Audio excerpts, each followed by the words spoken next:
Okay.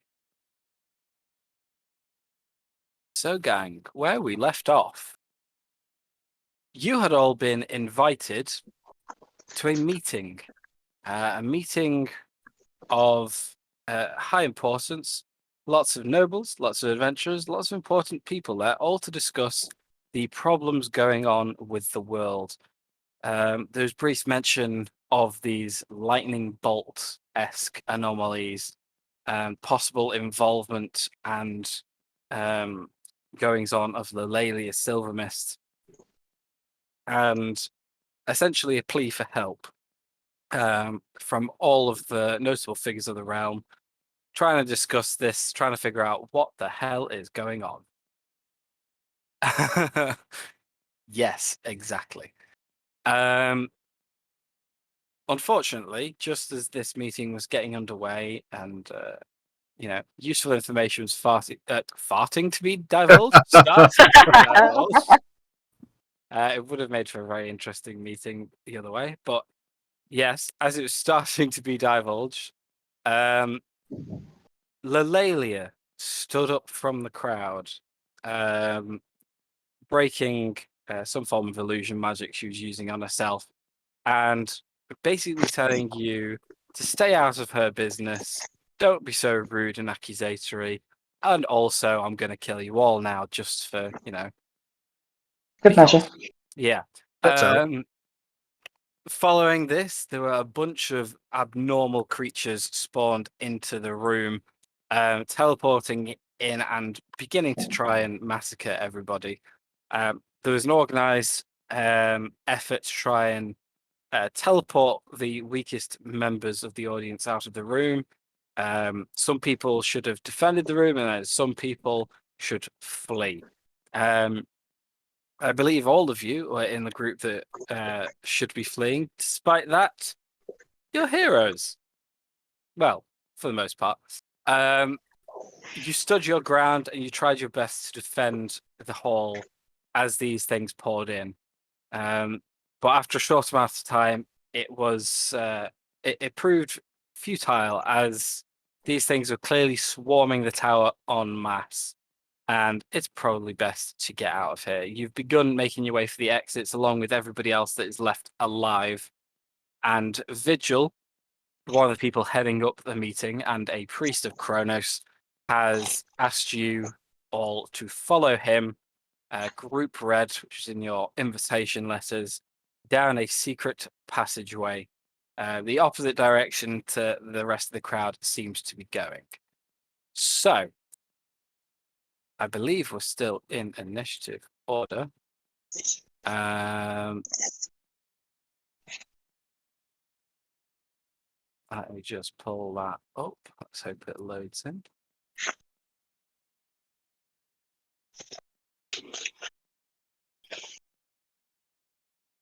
Oh, come on, turn order. Don't delete yourself. It might take a moment.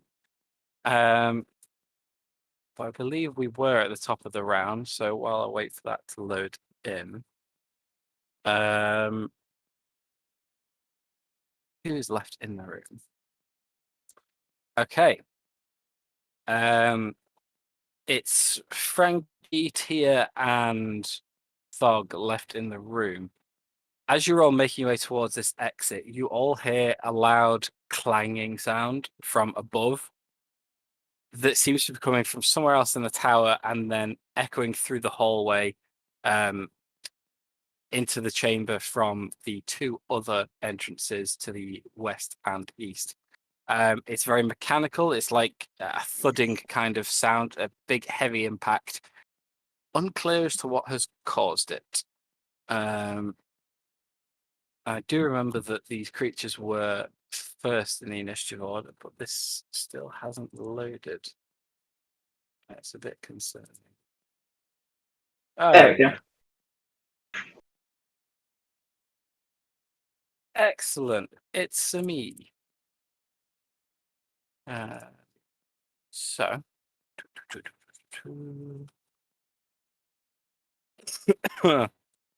Sorry, I rushed to the PC so quick that I've not got my stat blocks up yet. Give me 1 second.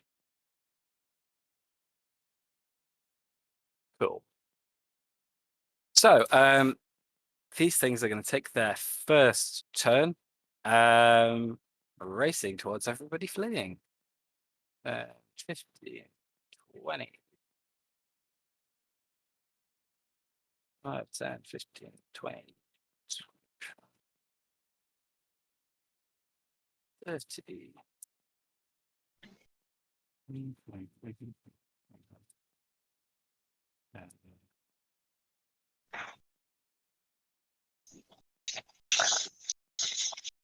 Oh dear, oh dear. Suffice to say, you guys are.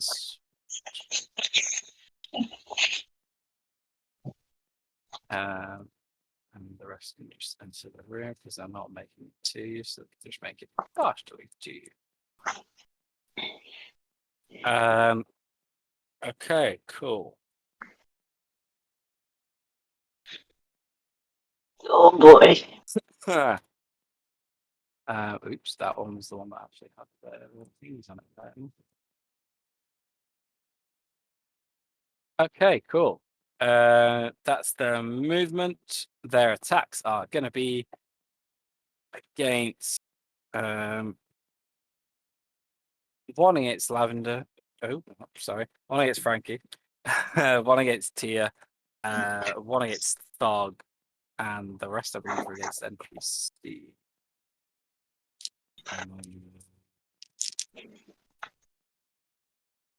So that one, that one, that one. Okay, first hit. Tia does a 15, 11, or 22 hit. Sorry. 22. So ignore that. I don't know why I rolled a third dice. There's only 2, so it's 15 and 11. Does not hit. Okay, cool.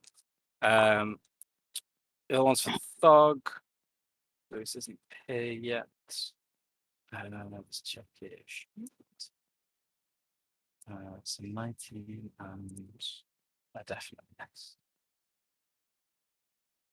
Anything below 23 won't hit. So. Oh my god! I didn't notice that armor class until right now. What the hell? Yeah, I did something. It's like a solid wall of like adamantium. 23? Oh my So god! the gift from Igris plus haste gave it +4 more AC. Okay, cool. Frankie, oh my god, these are rubbish. 7 and a 14 to hit. 7 doesn't hit. The 14 does hit. Okay. However, I'd like to use a reaction after damage is dealt, please. Yeah. Do you want to roll your damage first? Well, it's 14 points of slashing damage. Yeah. So she takes a little splash to her face to match with a scar, I suppose. And then she goes, "Oh, I don't think so." And she's going to use her reaction, Misty Escape, to vanish in a puff of mist. And she turns invisible. And she's going to teleport to someone about here. So she's leading the way. There we go. Sorry, my roll 20 just been real slow. 14, did you say? Yes. And can you give me a wisdom saving throw? Certainly can. Okay, wisdom is +7, which is 15. That's a success. Okay, sweet. You feel something from this creature try and latch onto you, but it doesn't seem to stick. Okay. And the rest of them, I can roll for NPCs. Oh my gosh, that's a lot. So, 1, 2.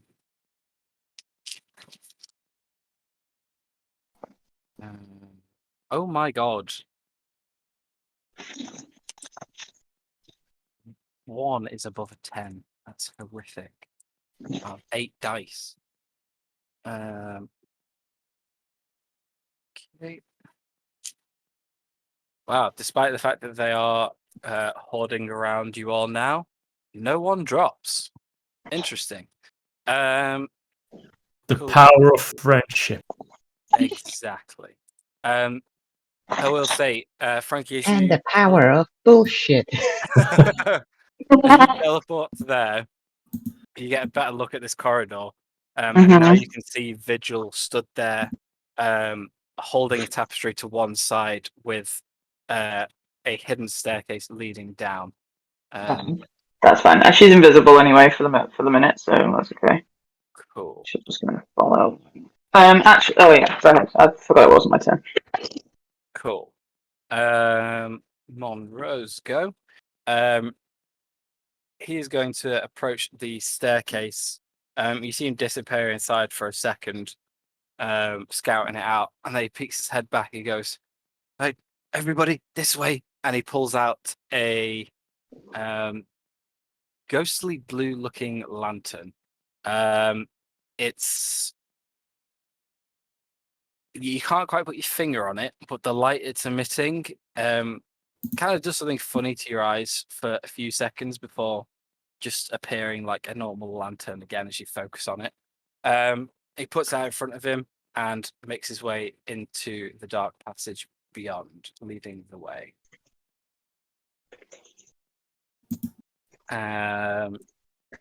NPCs go.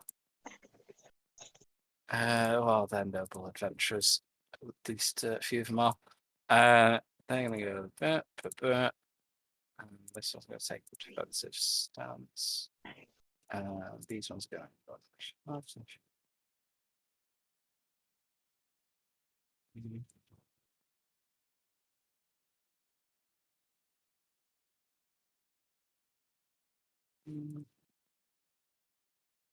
Cool. The rest are going to stand and fight. So I will be making their rolls against these guys. While Dayak, it is your go. Hang on, when we stand and fight, we get yelled at, but they get to just do it. Me shield. Yeah. I will, just go up as well, Okay, cool. wherever that goes. You descend this dark staircase. It makes a pretty sharp, immediate left-hand turn, and you follow Dimitri down into the darkness. Dimitri? Not Dimitri. It's because it's Chris's character. Yeah, no, yeah. And I will bonus action Guardian Arm for 12 temporary hit points. Okay, good to know. As you descend this staircase, just give me 1 second.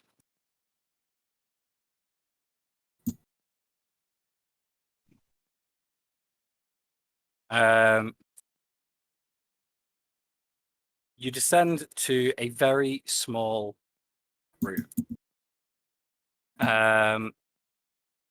Get to the bottom of the stairs. It's suddenly quite damp around here. There's very wet, old, overgrown rock built making up this small, narrow corridor, and there is a closed wooden door that blocks your way. Clearly has gone a long time without much care and attention. That Monroe has opened and moved into this new room.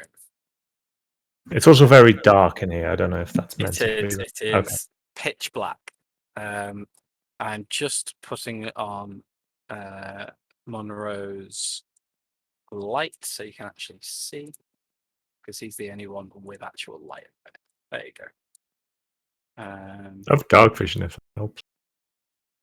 In that case, you should be able to see. I might not have done the settings wrong. Right, you. Okay, Yeah, I've not. There we go. I can see stuff. Okay. Um, Yeah. as you move into this new room, as I say, it's pitch black besides Monroe's lantern. You see an old bed rotting away. There's clear signs it used to be used for torture, but it's now in disrepair. Bloodstains on the floor are old and seemingly permanent. And there's a rotten table full of blunted and ruined tools that sits next to it. You do anything else? I mean, it's technically still combat, so I can't say much. So I'll simply nod at him once I come down the stairs, Okay. and I will cast Cure Wounds on myself.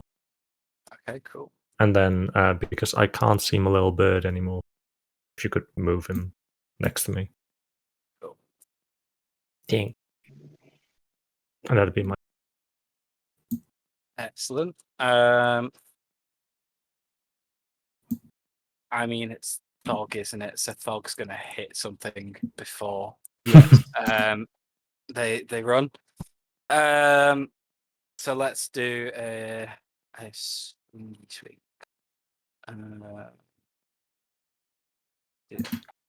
Yes. That's a miss.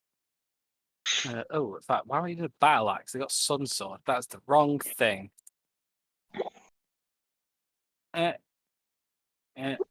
Nope. That's only one hit. Cool. 12 radiant damage. They have a third attack with haste, don't they? Yes. Again, it's Thog. They wouldn't use that for a dash. It already have the double the movement because of haste. Yeah. With that third strike, she manages to kill another one before making her way out of the room. 10, 15, 20, 25, 30. Cool. Making it to the top of the stairs. But as she gets there, turning around, defensive stance, ready to guard the exit and clear everybody else.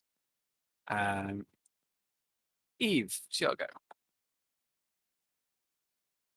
Eve, it says the way everyone's going is this side on the right where Monroe opened the passageway, and this side where the other people are fleeing to. I've not got dark vision. This way You around, just want to make absolutely sure. This is where everybody's heading, I think. So yeah, Vigil seems to be ushering you all into this small passageway to the west. Everyone else seems to be fleeing to the east. I'll head west then with Vigil. Before I do, I'm going to do another volley for the hell of it. So this will be the point I aim at. Okay. So Cool. it should hit those 5 guys, including the one I've marked. Nice. Right, give me one moment. Da-da-da. So first hit is a 30 to hit Yeah, that hits. for 8 plus 6. For 9 damage. Second one. Cool. Shit. Hang on a sec. I think I may have deleted my bow by accident, which is not too great. Oh, for God's sake. That is a 21 to hit Yeah, hits. for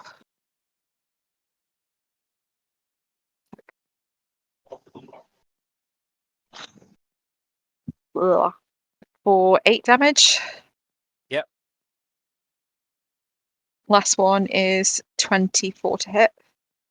Yep. Sorry, the second to last one is that, I think. Sorry, I got really thrown off. So I think I need to just edit my D&D beyond for a second. For 7 damage, And I Yeah. think this is the last one now. No, this is your second last one. Second last one. So 21 to hit. Yeah. For 6 damage. Nice. That is a 26 to hit. Yep. The last one. And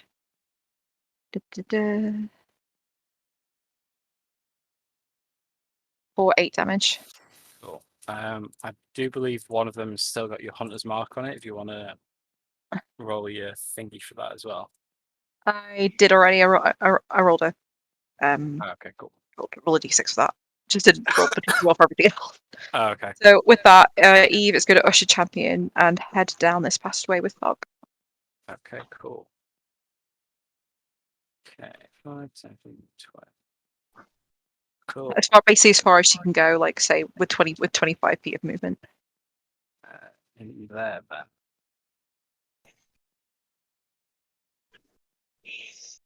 There you are. You're in top left of the map. Are you struggling to see it? Yeah, let me just zoom out a little bit.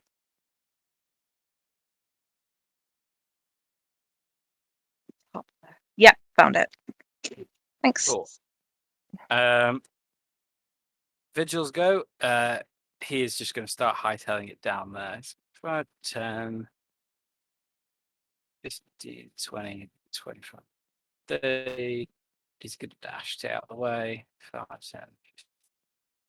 Cool. Tia, it's your go. So the question was, because Thea was under Thog's arm, would she have moved alongside Thog? Yes, you would. Okay.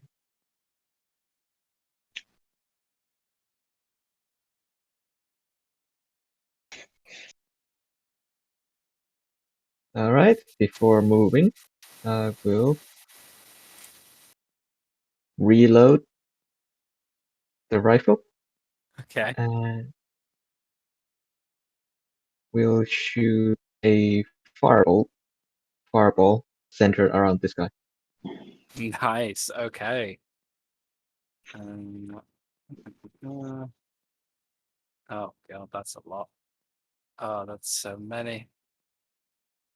Okay. So Okay, and this time, do it in the right way.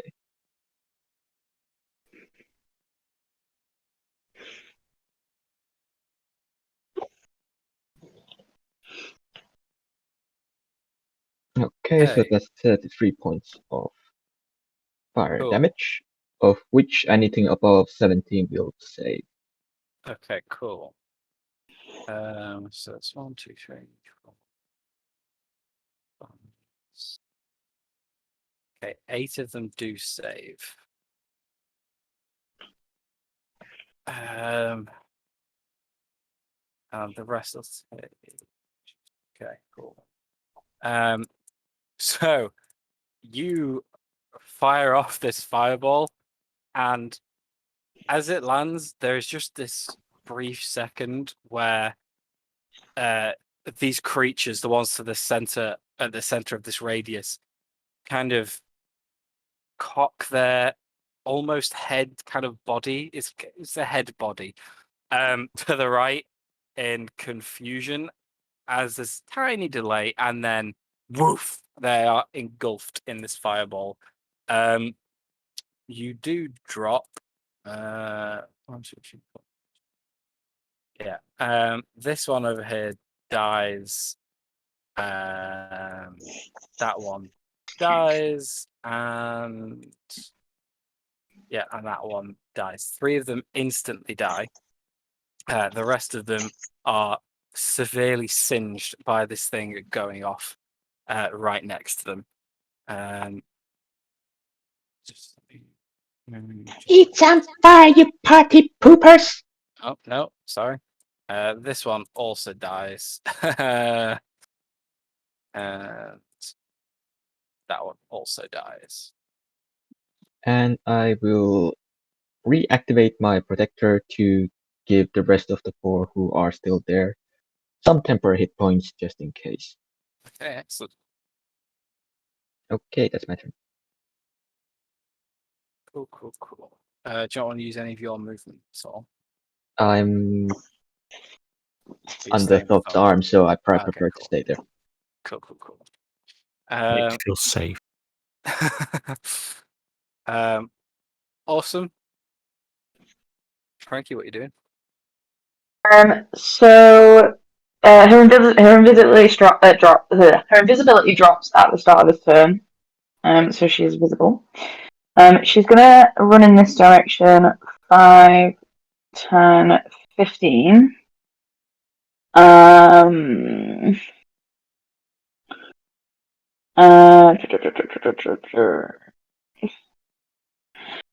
her way through,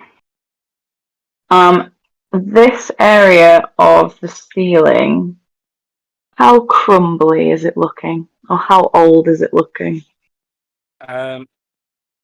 It's in pretty good condition, to be honest. Everything around here that you've seen so far in the tower is in almost immaculate condition. Tia, I think we've seen Dirk even struggled to find pebbles before to launch. It had to be got from underneath where a fireball had gone off. So in this section, it's not crumbly, not old in any way. Okay, and as she runs, she can kind of see that there's a few kind of people still in there anyway, so Yeah. that kind of makes that decision for her. Collateral damage, but not this time. So that was 15, 20, 25, and she's just going to use her action to dash and leg it. 30, 35, 40. And then did you say top left? Yes.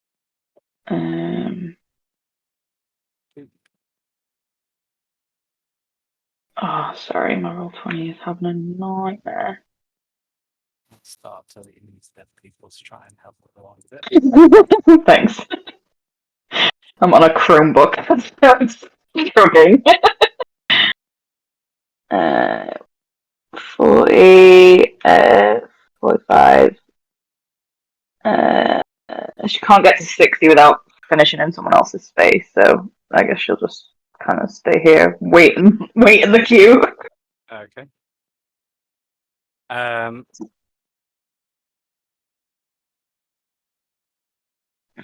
Teffels go then. And they're going to go 5, 10, 15, 20, 30. Finish up right behind you, Lavender. And they're going to swing around and say, well, I think that's all of us that are coming. Thog? Oh, I don't think she'd know Thog's name yet. But no, you have met. Feel free to close the door. And for the sake of brevity, you guys are running away from said fight. Thog can, with one hand, slide over the false wall back into place and descend the stairs after you. So we can get out of initiative order. Ooh. Follow you guys into that. Where are those creatures?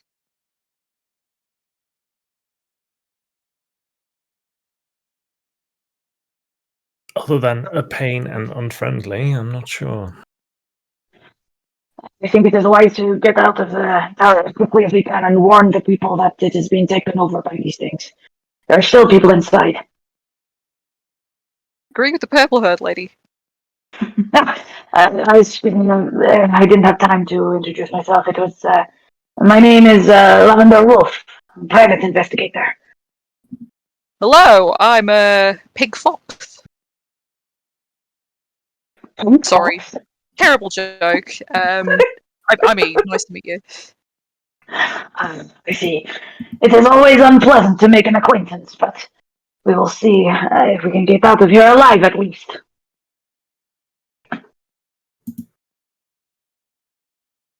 Yes. Is there anything up ahead? I can't sit around this corner. On that note, sorry. if you could all just follow me, Vigil pipes up and then pulls out a large set of keys, some of them old, some of them new.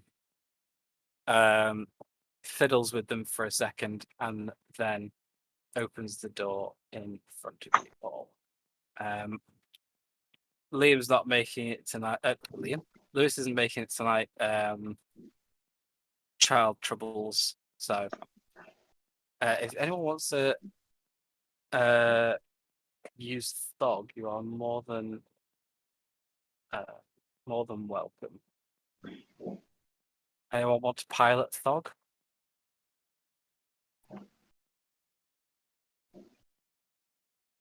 Barely have a handle on my own character, never mind. I am still filling out my character sheet on Roll20s, so no. Fair to talk. If someone needs me to, if someone needs me to roll, I can. No, it's fine. Now you're. Rob. I only have to Yeah. do Thog. I don't have to do both you and Thog, so that's fine. I can do Thog. Cool. What's happened? We didn't die, I see. You didn't Yet. die. Not quite. No. Give me There's one still second. time. We've escaped into a dark passageway, which, you know, is not ominous at all. Into an old torture chain. Sounds like a Saturday night. Yeah, so to recap, you guys have gone down this small staircase. You have entered this very old, very small, damp room. The wooden here is rotting away. It seems to be an old torture chamber of some kind. Clearly disused for a very long time. And as Visual makes his way to the front of you and opens this door, light floods into this room. It's not now just lit by Monroe's lantern. It's candlelight washes over you. So as it does, you can tell you're definitely underground because there is no natural light coming into this room. As you look out, there is a wooden table and a set of cabinet units filling the room, clearly used as some kind of kitchen. And in the middle of this very damp, very cold area is a very confused guard standing, staring at you with a piece of bread half chewed, still filling his mouth. Can I help you? How did you get in here? It's okay. Keep chewing. You'll answer the question after you have eaten. Vigil walks in and just hands him a small piece of paper. He just reads over. Oh, yeah, as you were. And he just goes back to his bread, staring at all of you, crowding and spewing out of this tiny room. Well, I suppose time is of the essence, and maybe we should follow the vigil man, and I'll turn off the lantern and follow him through. Okay. Don't worry, this is just a magic trick. If you haven't ever seen that before, so many people coming out of one room, but okay. I'll turn to the guard and say, maybe stay away from the top floor there. It's getting mighty messy up there, if you know what's good for you. And walk past him and just keep following. AKA, that's it's full right. of beasties. Moria, was it? I apologize. We have not been introduced, have we? My name is Dr. Ezekiel Moreau, Master Clairvoyance, the Spiritualist Supreme, your guide to the world beyond the veil of death. I'm pleased to meet you all. I believe we should keep following this gentleman here. I hear an uncanny amount of Leonardo DiCaprio's candy. Oh my god, That was yeah. not one of my... First you had my curiosity, but now you have my attention.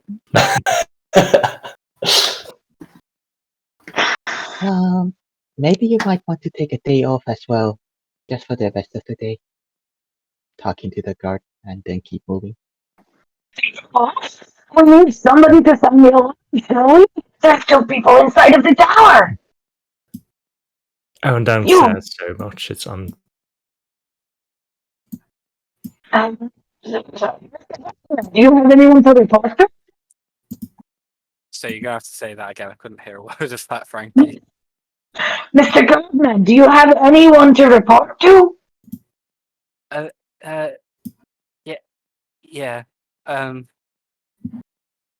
It's just 1 minute. He just begins to walk down the corridor.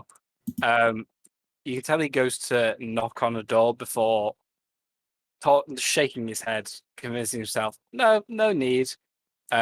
Barges into a study where another guard, slightly more elaborate. Is elaborate the word? Words escape me tonight. Clearly of a higher rank by his armor, is sitting behind a desk. Turns around and goes, you can just follow Vigil. Thank you. And slams the door back in your face. Well,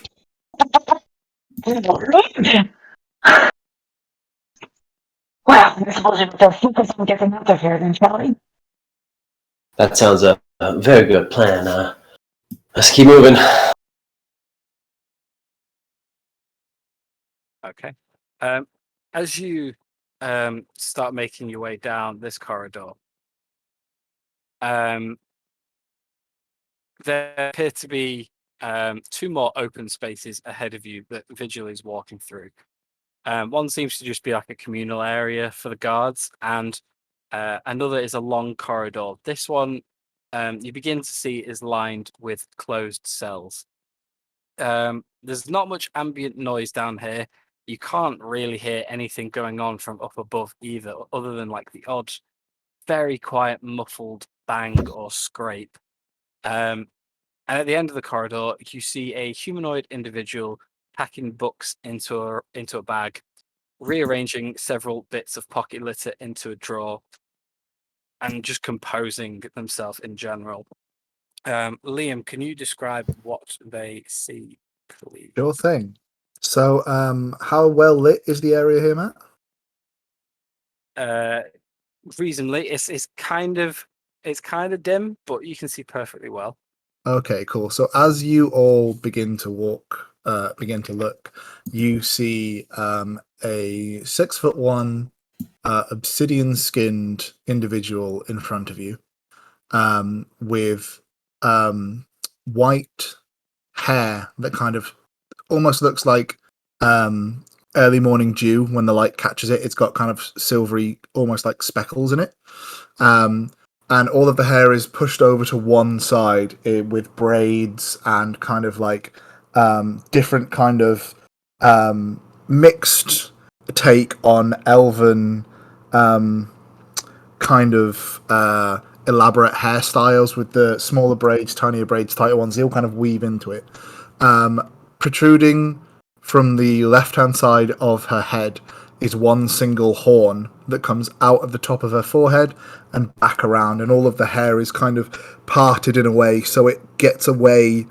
It's parted all onto the right-hand side so that it gets out of the way of the horn, and the horn is just there. She's wearing breastplate armor, and it kind of leaves her arms out. She's not the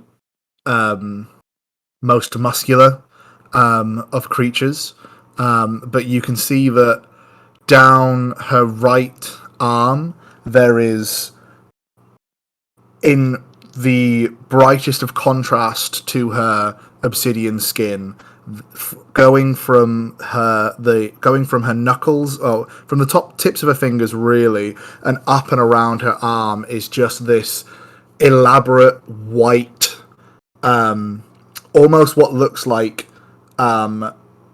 like thunder, like kind of like a lightning bolt or scarring or some kind of very weird markings that go all the way up her arm, up to underneath her breastplate, up onto her right shoulder.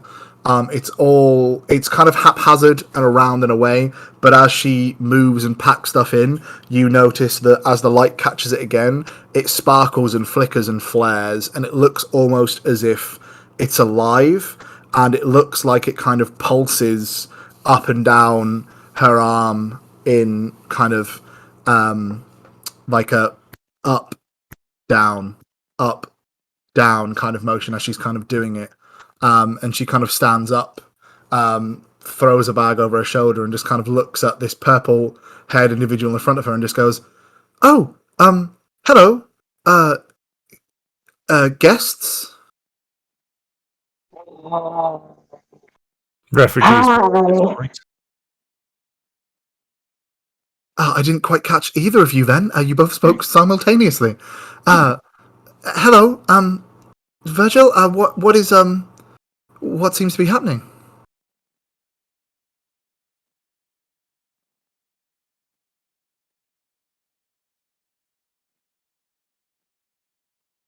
Matt,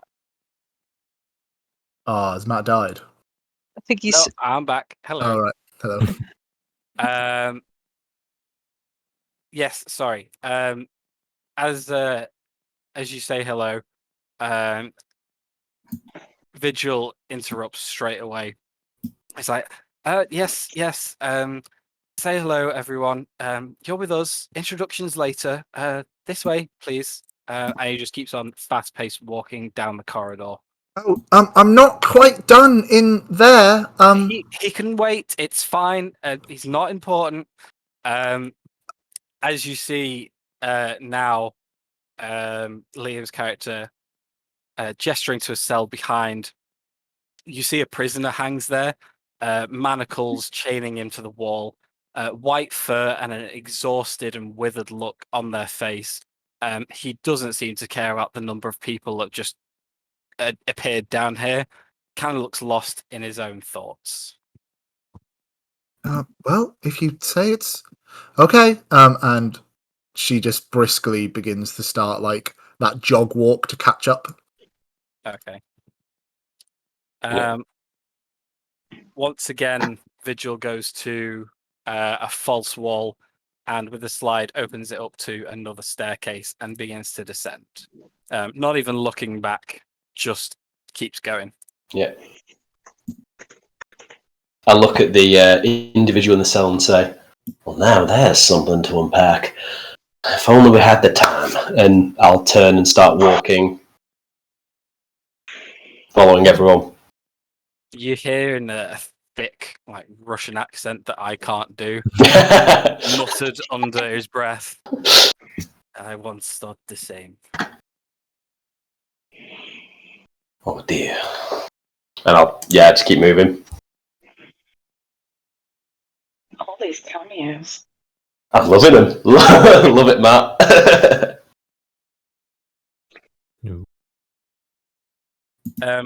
Any of you doing anything, or are you just following Vigil? Can Would I? I? Sorry, go on. Can I detect thoughts like surface level on the creature? You can, yes. So, surface emotions. There's no save against the surface stuff, is there? No. Surface emotions, exhaustion, fed up, but a distinct feeling of kind of quiet anger, like a feeling of being betrayed, and a confusion as to what to do next. Like it's clear they know what they want, but they have no idea the path to take to get there.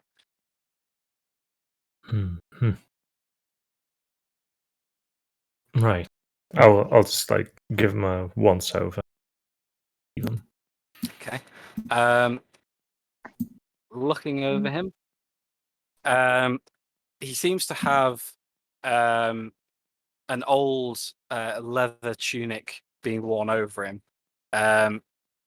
He seems to have been wearing that for quite a while, but around that is very elaborate, very new, quite expensive clothing as like undergarments for his limited armor, all tinged with a purpley pink.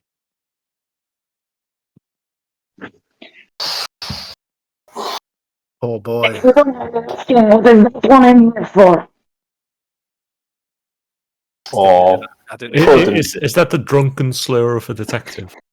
It is the years of smoking things you shouldn't in the forest.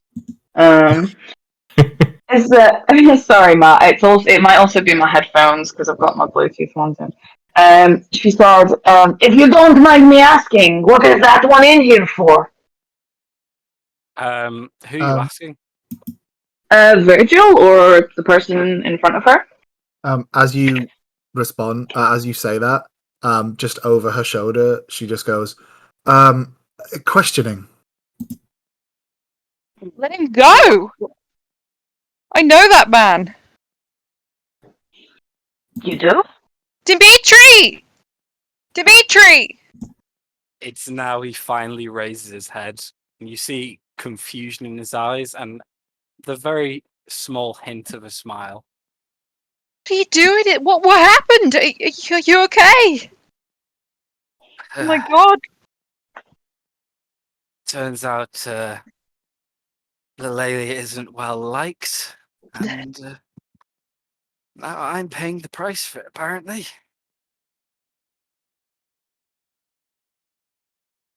Eve's gonna turn around and go, he can't stay in there. You gotta let him out now. He's a good man. I know this man. We travel together. He was such a good man. Why was he serving this Lelalia character? Look, Yeah, it's complicated, you alright? hear from down the hall. Wait, you're affiliated with him and her? It's a That long doesn't story. bode well for you. I'm here to share what I know, okay? I didn't come here to be questioned at the moment. He's a good man, I just know that. You can't leave him in there. I won't go with you unless you let him out now. Lavender will turn to to Dimitri and she'll say, "What is it that you know? You are affiliated with Aurelia?" Well, Eve, not so much anymore. Me, I used to be. It's complicated. He wouldn't have done anything on purpose to hurt anyone. I know that. Well, from what he's And told none me, of that he's work done there. several things to hurt people on purpose. Done And in it my for a line of reason. Go on, sorry, Lavender. work, there are lots of things that seem complicated, but often the root of the problem is where it begins. She takes out just the tiniest dagger, Eve, and she says, "What is it that you and me know? We all nearly died back there, and I'm sure that there are still people in peril. If he is in here, he's probably in here for a reason." Look, let's get out of here first, then I promise I'll explain everything, okay? I'll go over everything I know. But it wasn't like that when I travel with him. I know that. I know him. I promise I'll explain. You have my word. I came here on good faith, after all. That's all three of my eyes on you, Eve. And she'll pocket the dagger. Fine, okay. Please just let him go. Dimitri scoffs, getting your attention back, Eve. They won't listen. It's that paranoia that got me trapped in here anyway. I came to help them, you know. Not now. Can't just leave you like this. I can't. Hey, once you taught them around, you can come get me, eh? It's not like I'm going anywhere. I promise I'll come back for you. I promise. I'm sorry. I will not leave you here. I promise. I'm gonna find a way to get you out. It's been nice seeing a friendly face at least. Are you hurt at least? If I can't do anything else, I could maybe at least heal you a bit. Save it. I'm fine. Ugh. He says with the smallest of smiles once again. You can tell because obviously you know him better than most.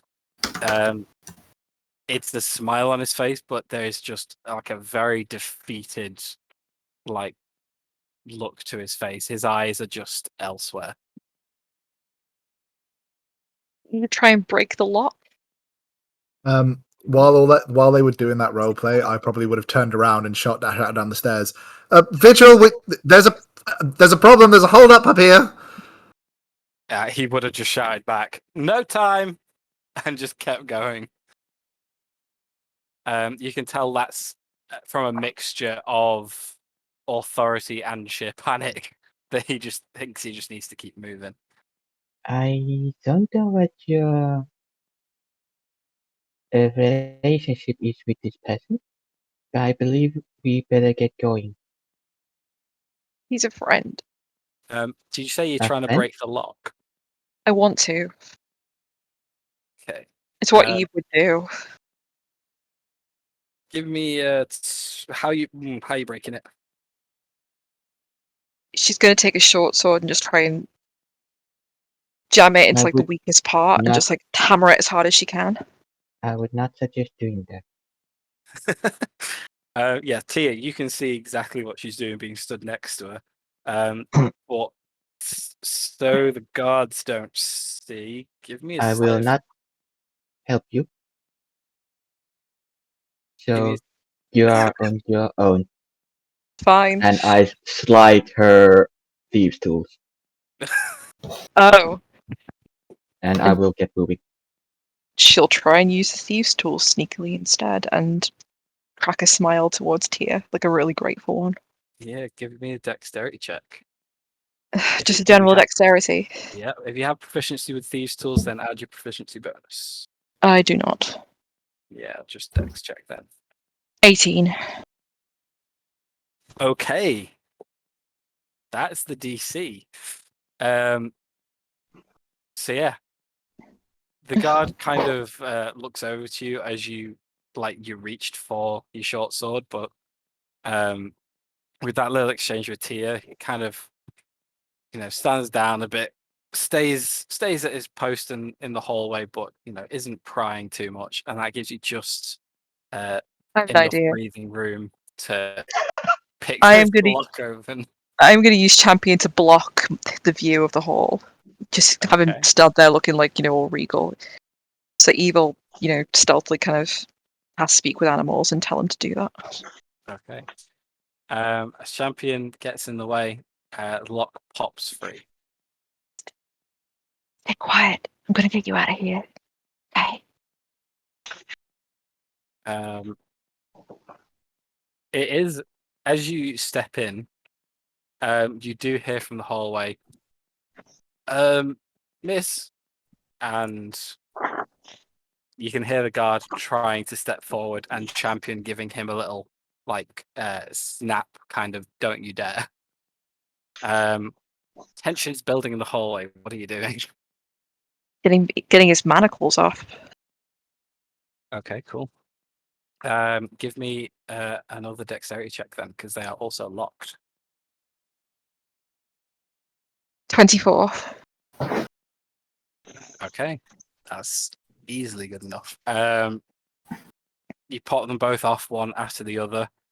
Dimitri drops about a foot to the ground, rubs his wrists.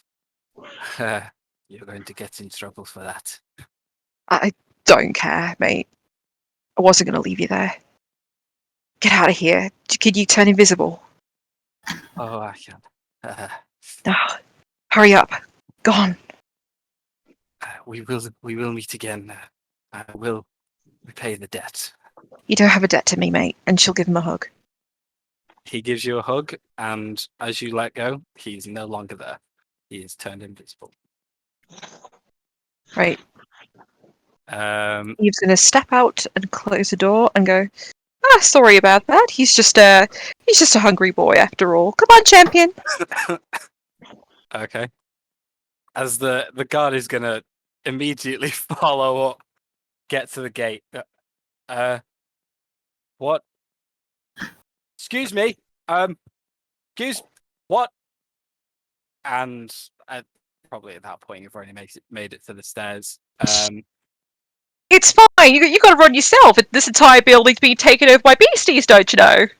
Don't be worried about what is or isn't in that cell.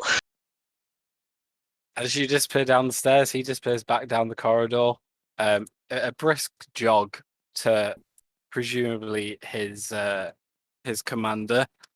And yeah, you guys keep descending. Put you on a new map.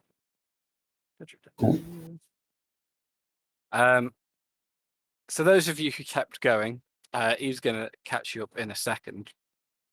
But as you get to the bottom of this second secret staircase, you enter another large circular chamber. The smell of old parchment and recently extinguished fire meets your nose. Dim candlelight bounces off the walls from an inner study area filled with parchment, bottles, vials, books, and candles. Though it looks like it's been made to be for comfort, the cold stone depths of this tower, it's clearly anything but. But around the outside of this large room are 7 smaller antechambers. Ornate stone circles sit in the back centers of each of these alcoves, and the rest, and all of them seem to be covered in grass and vegetation. It is a very odd sight this far underground. All but one, that is. The northernmost of these small antechambers is different.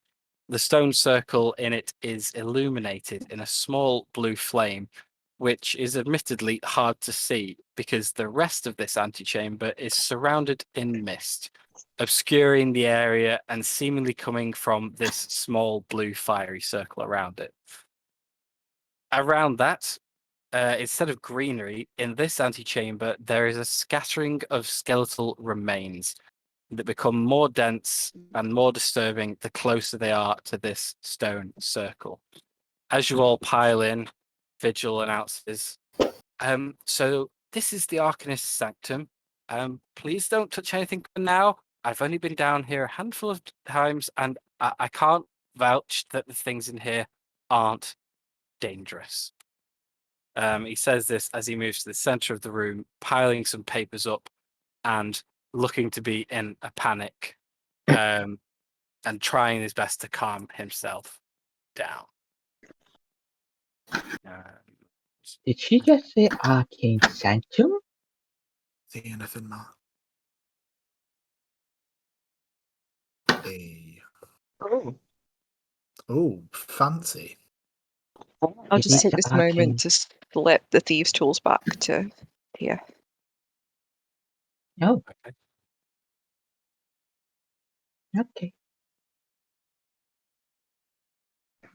As Vigil calms down for a second, you can see him gather himself, take a few deep breaths, and then turns you back to you all. I think we'll be safe down here, at least for a little while. Sorry for the chaos. I'm sure many of you have questions, so feel free to ask. I'll do my best to answer them. I have one. I have one. Yes. Will it be alright to look around? Yes, that's fine. Just try not to touch anything that you don't know what it is. And she's off to look at every single part of this sanctum. Okay. I have a question as I raise my hand up. What do you mean by we'll be safe down here? What is happening? What's got you so flustered? What is going on? That would be my question as well. I mean, I was somewhat late to the meeting that was going on, and I walked in and all hell was breaking loose. Some character and monsters all attacking people, and the Blackstaff and Lariel Silverhand were casting magic and getting all the nobility out of there. But what was going on? I missed most of what happened. Wait, Uh, there are you people summarize it fighting, and pretty we're in. well. Why are we down here? And I'll begin to turn around and start making a first steps back up those steps in front of me. No, please don't. I need you here. It's more important that you are here. This is one of the reasons you were invited. Please stay. Dr. Maria, Why nobody I'd say else? So Why the rest of Listen. them going the other way? okay. First question. That turns out Lalalia had gotten wind of our meeting, and she wasn't too pleased. So she disrupted the meeting and started attacking us all. And more than that, apparently now she has creatures under her thrall other than just her devotees. I don't know what they were, but meeting adjourned, essentially. People died, some people have fled. I don't know what's going on with that yet. All I can tell you is other people have other roles which are important, and they will be doing them. They will be trying to secure the tower. But you all,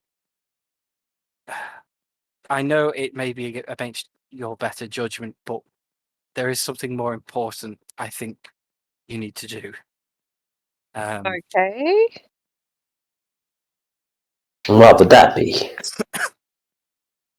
So, in your invitations to the meeting, you were given different clearance groups. You were all assigned red. We had me and Blackstaff and Lariel and a few others.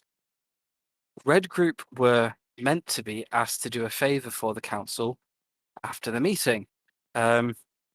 We have spies and networks of people across the land to look out for Lalalia, at least for now. But we don't have anyone skilled enough to aid us with these anomalies that we've found, especially with black stuff being so important in political spheres these days.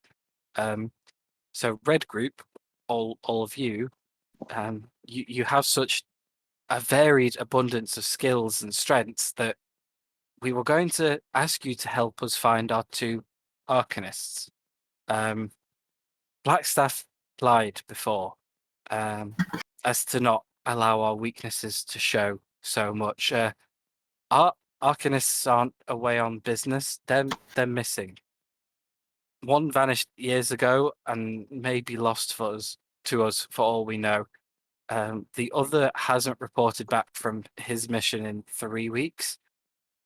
I'm not sure what they were working on because they were never very open to it, but I think we need them, especially with such strange magical occurrences going on. I know there's probably doubts in your mind as everything's fallen apart so quickly, but I beg you, for the good of the realm, will you please help me find them? I think it's more important than just killing a few monsters. You're not. My literal job is finding missing people, so I don't, however, often work with others looking suspiciously at Eve in particular.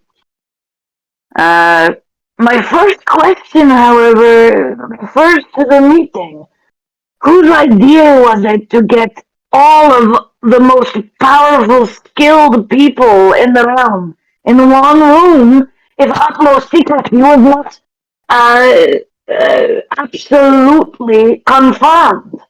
Of course he knew where we are. Well, it was meant to be secretive. I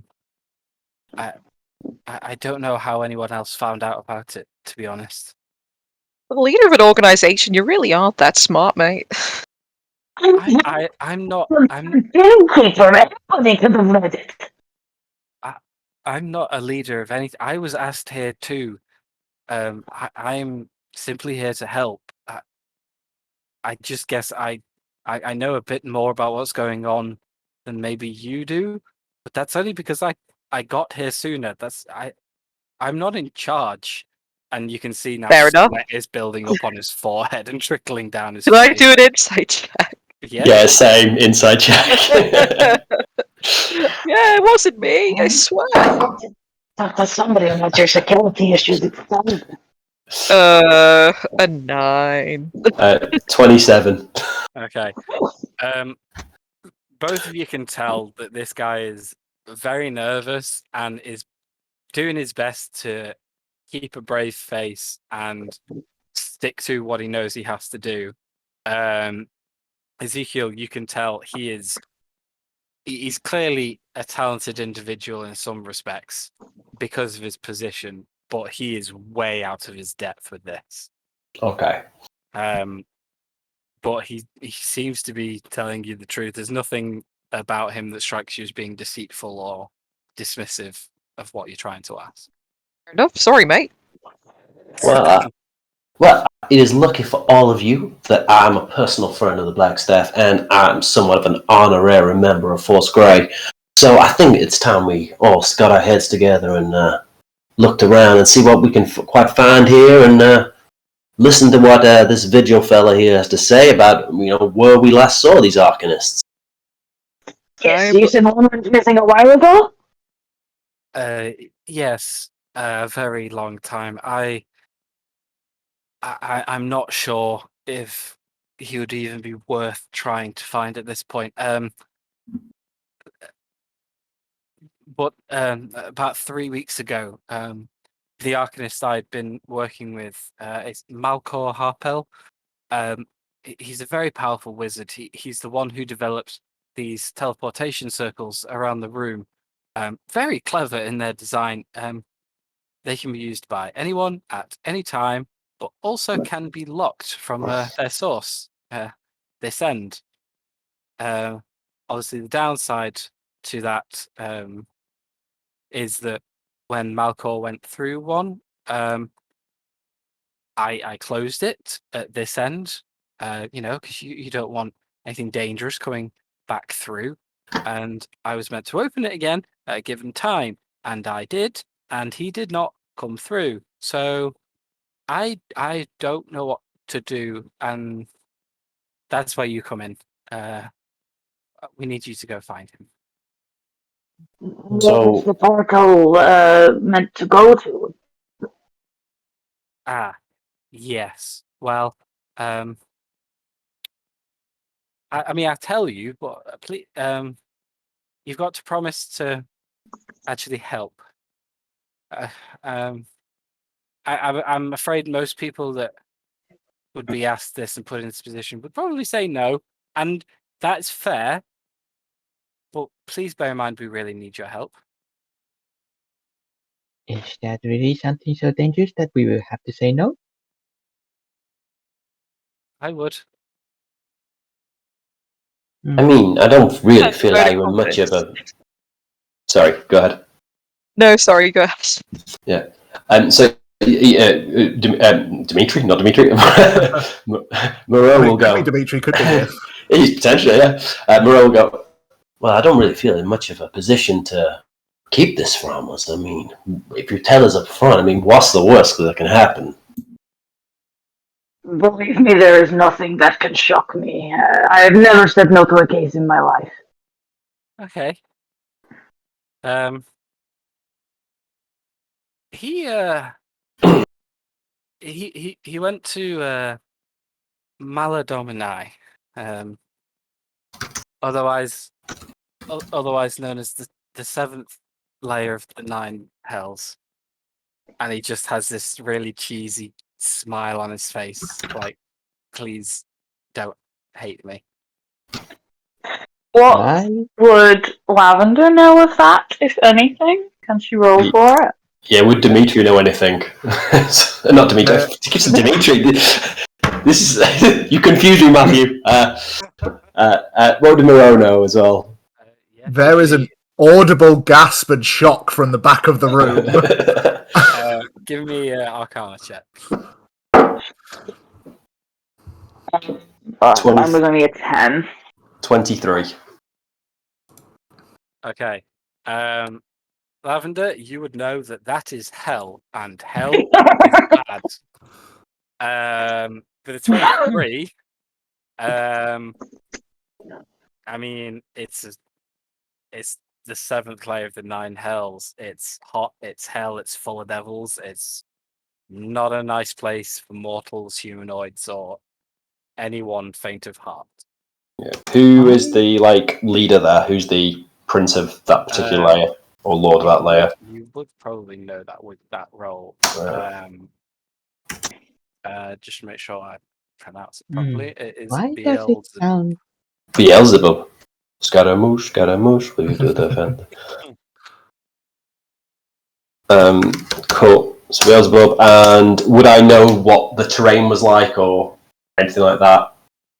Because I know that each one has a slightly different character, or I mean, you would. or because it's lower, or because it's lower down. Would I know its word? I'm trying to think, reconcile what I know to what Moreau would know. So, you would know with that role, you would know that the trains do differ, but you probably wouldn't be able to place it for which strain this was. You would know that the lower down it gets, the worse it gets. So 7's pretty bad. Why does it sound somewhat familiar? It's one of the worst levels of hell. I mean, it's a sliding scale, but it's very much at one end. Or the scales are very heavily weighted to one end. Yeah, you will see my predicament. I can understand why you closed this place off. That's somewhat dangerous. It's somewhat silly if you went opening a portal in the middle of a Blackstaff Tower to the Nine Hells. I mean, that's hubris. I mean, which is why I functions quite didn't well. leave it open. Why would you open it in the first place, though? If you So want what to business did he money, have there? There's so many questions going on. Right. What did you just say? She said, what business does he have there? Okay, and Tia, what did you just say? oh, just if they wanted to chuck them in. And also, it does sound very familiar for some reason. Well, I don't know why the Nine Hells would sound familiar, but I don't know your backgrounds. I didn't assign this group. As for what they're doing there, I don't know. They said it was for the good of the realm, but he didn't divulge what that was. He had some business there to aid us, but I do not know. What is it in this place? You just opened up the ninth level of hell just because? I mean, it doesn't get much better with the previous Arcanist, and he gestures to the alcove to the north. That one was opened by the previous Arcanist, and I can't close that one. Neither could Malcor. We don't even know where it goes. We're assuming somewhere in the Shadowfell, but for some reason, it's the same as the other portals. It's the same as the other circles, but we cannot close it. So yeah, at least the one to hell's not open all the time, and you can tell at this point he's holding back a complete nervous breakdown. I'm guessing, Matt, that I would know Maladom and I and the preceding information. You know all the basics. Yes. So while you're all throwing questions at him, my character moves from the back of the room and around to the side of him. I bend down onto one knee, place my right hand up across onto my left shoulder so that the markings on my arm sparkle.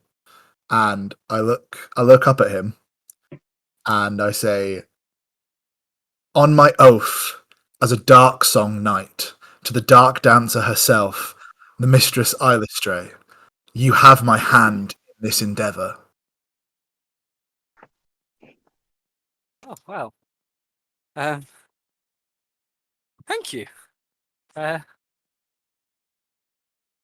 Thanks. That makes one.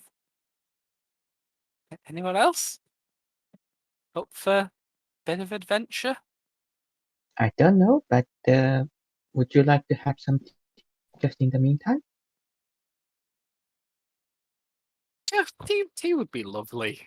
And he just grabs a chair from behind him without looking at it and just slumps into it. It's been a Also hard day for some you, hasn't it, mate? It really warm tea has. from an alchemy jug. Okay.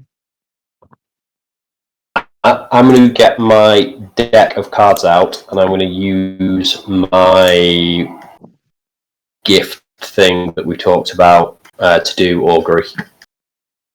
Okay. So I'm going to burn first level. Describe to everyone what you do then. So you see Moreau sort of go over to the corner and sit down at one of the armchairs, and he gets a deck of cards out, and you can't quite, if you're getting close to them, they're not a deck of like playing cards. Fog would probably recognise this as a Taroko deck. And he starts looking away from it, sort of turning his face so he's on his left side is facing people. He's going to pull the eye patch back slightly, and then he's going to start just dealing out cards in like a cross form. Okay. And he'll cast augury using that. Okay. So, what is it that, what specific course of action is it that you are attempting to divine from? Essentially, how is it going to be good or bad if I go through that portal? Which one? The one they wanted to go through to the Nine Hells. Okay. As you deal out the cards, you've done this a few times before, obviously. You are used to having clear signs either way. For this, you deal out several cards that give you completely mixed signals. Some of them are very positive, some of them are very negative. Some of them are cards that make absolutely no sense given the context. I can tell you specifically which ones they are in a minute if you wish. But as far as the spell goes, this is for Wheel or woe or unclear. both. Yeah, both. Yeah. Cool. We'll put his eye patch back over his eye. He'll put the deck back together. Muttering us, what have you got for me this time? And I will undertake this endeavour with you. I've been being drawn here by spirits and the undead, and some may say that there have been cries for help from beyond, from the powers that be, to aid you all with wherever I can. You also have my support in this. Were you doing that openly, Ezekiel? Sorry. Yeah, he was. Yeah. He, the only thing he was kind of covering up was he didn't want anyone to see his eye. Okay. Obviously, Lavender will have just been kind of like watching it intently, and kind of approaches you as you finish your card, and she'll say, "What an interesting form of divination! I have heard of the Taroko card, but I have not seen it in action." Hardly. Do you find it to be accurate? Oh, indeed. I find it I'd be happy at some point when we get a chance to give you a reading. Pardon me. What was your name? Of course, my name is Lavender Wolf. I'm a private investigator. So, sorry. Oh, lavender. That's a beautiful name. Did you know? I bet you did know this. That bees are attracted to lavender because it makes the sweetest honey. Really? I did. Who is that? I think that was Eve. I do not believe that I knew that. Indeed, you definitely. I will accept your offer of a reader. But I have my own form of divination here, and she pulls out a small, kind of hand-sized amethyst crystal ball that kind of has speckles of that kind of like dark purple magic kind of wisping inside of it. I cannot use this for this matter on this plane, but perhaps when we get there I can. She'll turn to Virgil and she'll say, I don't suppose you're what's the name? Arcanist? Arcanist. Did he tell us his name? Arcanist? Did he? What is it? What is this Arcanist's name? First of all,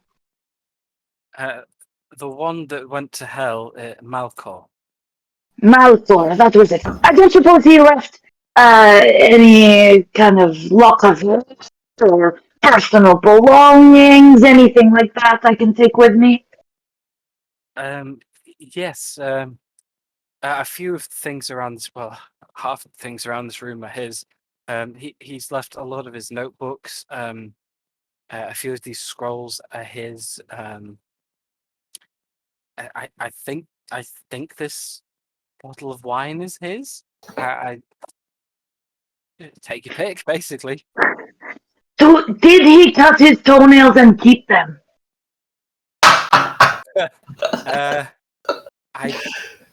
I couldn't answer that if I wanted to. I don't know. Be right back. She's gonna go through if she can find a bathroom or like vials or she's looking for anything that could be from his actual person. Give me. I don't know how it works in D&D, but often with magic you keep like your own hair for protection magic and stuff. I don't know if that's the same for components in D&D, but something along the lines of that's what you'd be looking for. Yeah. Moreau will assist. Alright, Give her advantage. investigation check at Yeah. advantage then, please. Yeah, he knows what she's doing. He's got. As they're looking around, he'll open his medical bag and pull out his own little crystal ball thing, and he'll say, I think we are going to be very good friends. Oh, what does yours look like, Ezekiel?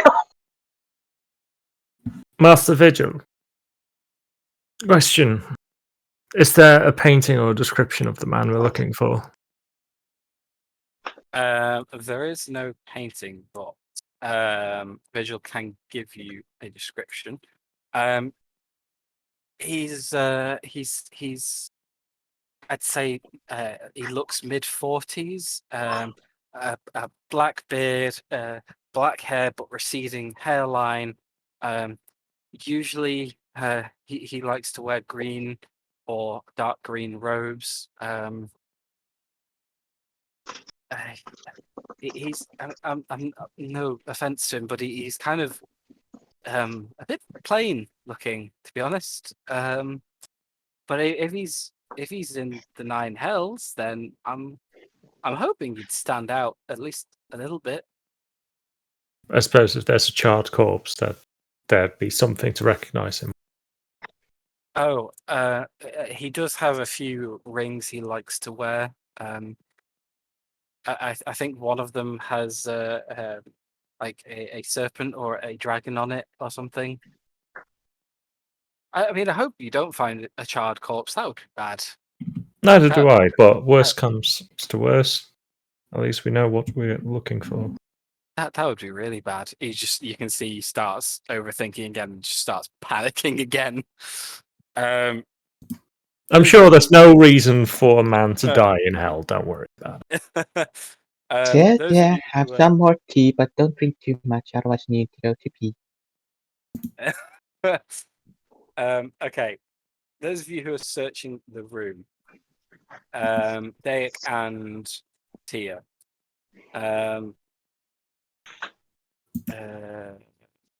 Cool. As you were looking around the room, you find many, many, many things left behind by these arcanists. Just from what you can tell, especially given like your arcane inklings, you can tell lying around the room. I'm just going to give you an inventory. You can just, if you want to steal anything or you just taking a look, let me know. But this is what you find. You can see on one of these tables, it's full of vials and potions and the like. You can positively identify 3 potions of supreme healing, a potion of spider climb, sovereign glue, a potion of over water breathing, which is a bit odd to find. It's in a very different kind of vial covered in seaweed, and the vial itself looks wet. Seems to be what someone who lived underwater would drink to live on land. A vial of green slime, and a vial of dust of false hope. Around the rest of the room, you find many different journals and logs detailing experiments with spells, detailing experiments with these teleportation circles. Because you both rolled so incredibly high. You also find a half-written spell scroll that doesn't seem to have been completed, and a weird-looking green orb, which appears to have very exquisite dragons carved into it and around it.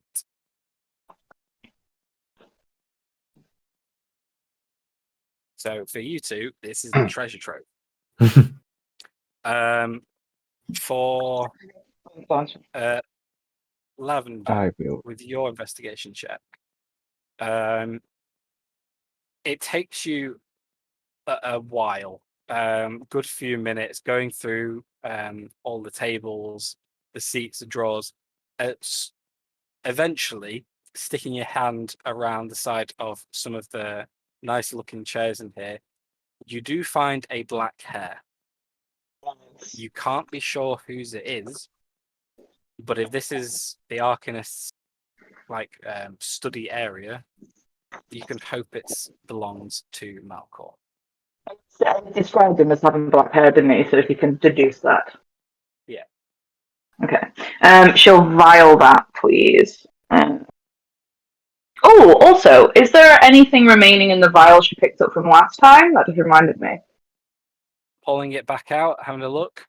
No, it appears to have all dissipated and disappeared. Ugh, as I suspected.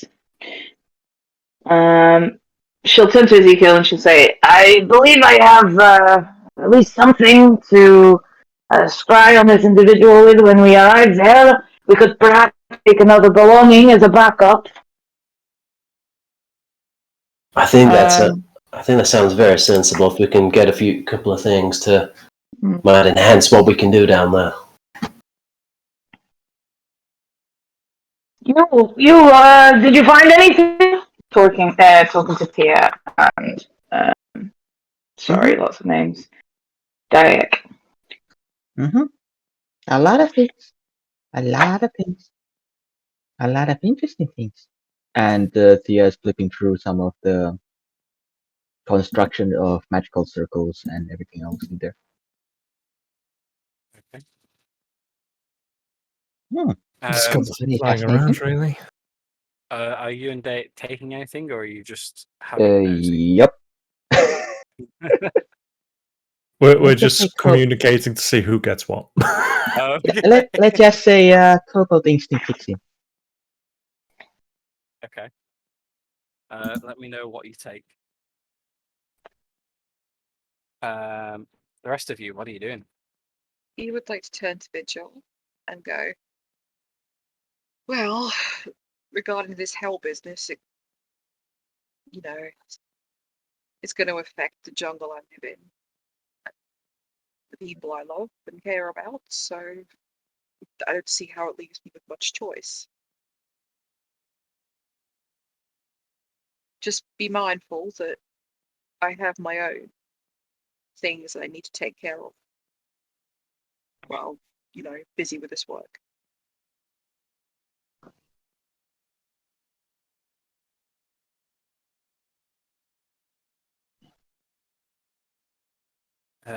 Did you hear? Vigil. Did you hear? Sorry, Yeah, go on. sorry. I was going to say, did you hear that? Vigil, as he's beginning to calm down again after having a bit more tea, just turns to you. Sorry, weird magical anomalies, people disappearing to hell. What's also more important, or just as important? I mean, I don't know what's going on any more than the next person, but just help me out here. What? Doesn't matter. It's personal, but it's probably linked to this. Well, I mean, if you have information we don't, please do share. I mean, we may not be the full meeting anymore, but we are here to share our knowledge. What's going on? I have reason to believe that Lilalia has taken command of Rasnacy. Um, If you're not familiar with Rasnacy, he's basically a terrifying snake man who terrorized the jungles of Chult with his zombie horde and was collaborating with a extremely powerful, extremely evil lich. So, and it's my mission as sent by the god of Teo to destroy him. And currently Lilalia has him under her thumb. Vigil's mouth is just open. It's just It- expressionless face. Look, I said it was a long story, alright? And after we get out of here, I will explain properly. But that's just the long and short of it. So, I will help with this mission, but it is my job to kill him.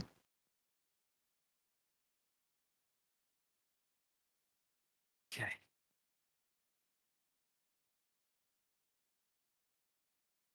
Has anyone got any positive news or insights? I would have, while they were doing all of that and all of that, I would have sat into this chair here. And I'll look up at this point after listening to everybody and everything. And I've been reading out of a book that is, it's like silver backed, almost like a hardback book, with quite elegant, sparkly, pink and blue filigree around the outside. And I'll go, well, I did get this off of the individual upstairs. It makes for some very contrasting reading. I don't know whether you've read this literature before. And on the front, it just says the Book of Silvermist on it. I've heard of it, but I've never seen one in person. Well, friend, you were the first one after me to pledge yourself to this. And I will walk over and I'll hold the book in my left hand and I'll extend my right hand with its pulsing silvery sparkle on it and go, Nithsira Jaskar of Tanor Thuil. It's a pleasure to make your acquaintance. A pleasure to meet you, Natsir. My name is Dr. Ezekiel Monroe. I'm a master clairvoyant, spiritualist supreme, your guide to the world beyond the veil of death. It's a pleasure. Well, I am not quite such an elaborate title as that. I am simply just a Dark Song Knight. Pledged myself to the dancing goddess herself. Feel free to peruse this if you want. I would like to finish reading it at some point, though, and I will hand you over the Book of Silvermist. I think I will have get this back to you very quickly. I just have a quick flick through, I think, but you seem like you should be. You seem to know an awful lot about it. What is your? I've never heard of a Dark Song Knight before. What is that? Oh, well, we are a specific sect of the religion of Ivistray, and we are pledged, and we pledge ourselves to defend this land from demons and their incursions. I personally have been part of a group patrolling the forest of Amtar to the deep south of Faerun. With me and my group, actually. There's a little number of us. I'll quite happily tell you about them. They're wonderful, lovely people.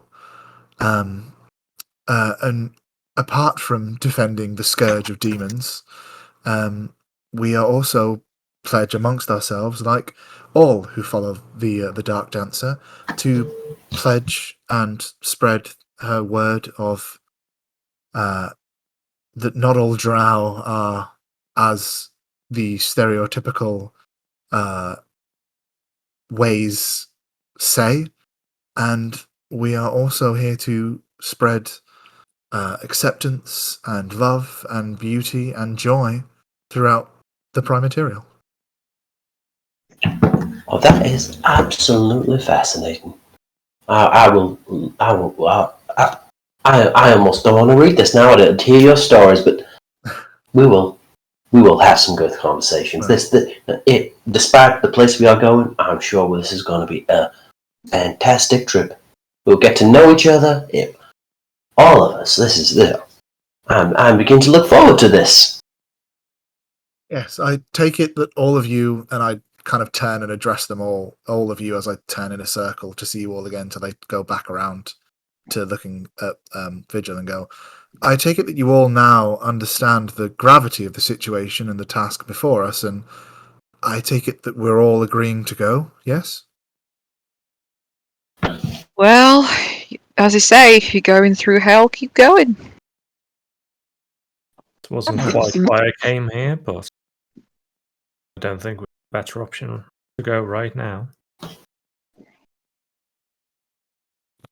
Oh, okay. I think I can reopen the portals for you all if that's what you want to do. Yeah, Moreau he very quickly looks up to the portal that was pointed out to the one that was like always open, and then looks back to the other ones. The sooner the better. I think we should make our move as quick as we can. How about you all here? That is not usually my style. I would at least want to have some time to look through his journals to see if he knows about anything on the other side first. That might be prudent. That might be prudent. Pretty good idea. I did not catch your name, I'm afraid. Turning to the newest member of the party.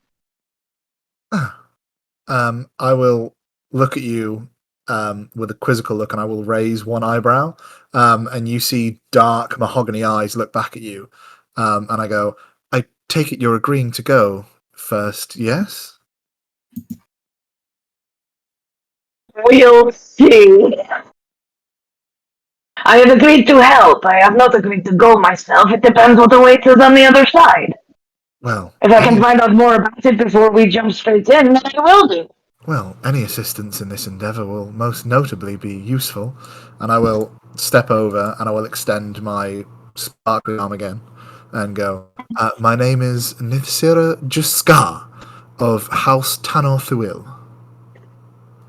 Sorry, can you spell that, please? Sorry. Yeah, sure. It's do you want the full thing or just like the first name? Or just send it in chat, just for my notes. Okay, cool. It's Nithcyra. Yeah. And I extend the hand out to shake it with you, And then I look over to Ezekiel and go, but if it's easier for everyone, you can call me Nith or Syrah. I respond to different things. Just out of curiosity, out of game, does anybody here speak Infernal? Yeah. Okay, so every time I've been saying the Jaskar part, you've been understanding that as strength in Infernal.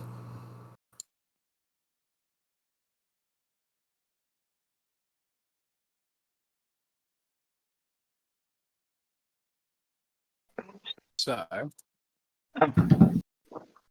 what is it you guys are doing? Are you loitering around for a bit, or are you wanting to go now? Did you want to do some searching, Lavender, before we go? Yes, I've seen lots of different books and things around here. Surely there must be something inside that notes down his intentions. Did you two find anything?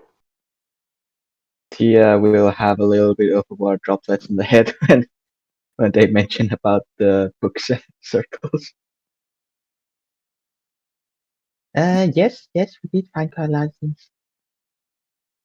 I found a lot of empty spaces where some small creature snatched everything away. That's very strange. Yeah. I imagine you didn't see one. No, I certainly didn't see one. While the intention of this conversation may be obvious to the rest of you, all of this is just going over Vigil's head because he is still not quite present in the moment. Well, I can certainly look at this circle. What do you want to know about it? Well, we could do with knowing Vigil if you know as well. What has this ever happened before? Have they always returned? Is there any reason other than him going missing that the teleportation may not have worked? Well, I know it worked to get him there. I know it was open, so he should have been able to come back. But obviously, he missed his rendezvous time, so I had to close it. And I mean, there should be ways that he can get back even without this portal. I mean, they are for ease of transport. They're not necessary for someone of his skill level. So there must be a reason he's not coming back. I just, I have to hope that, given his reputation, how gifted he is in magical arts, that he's not a charred corpse, as you're, um, yeah, as you said.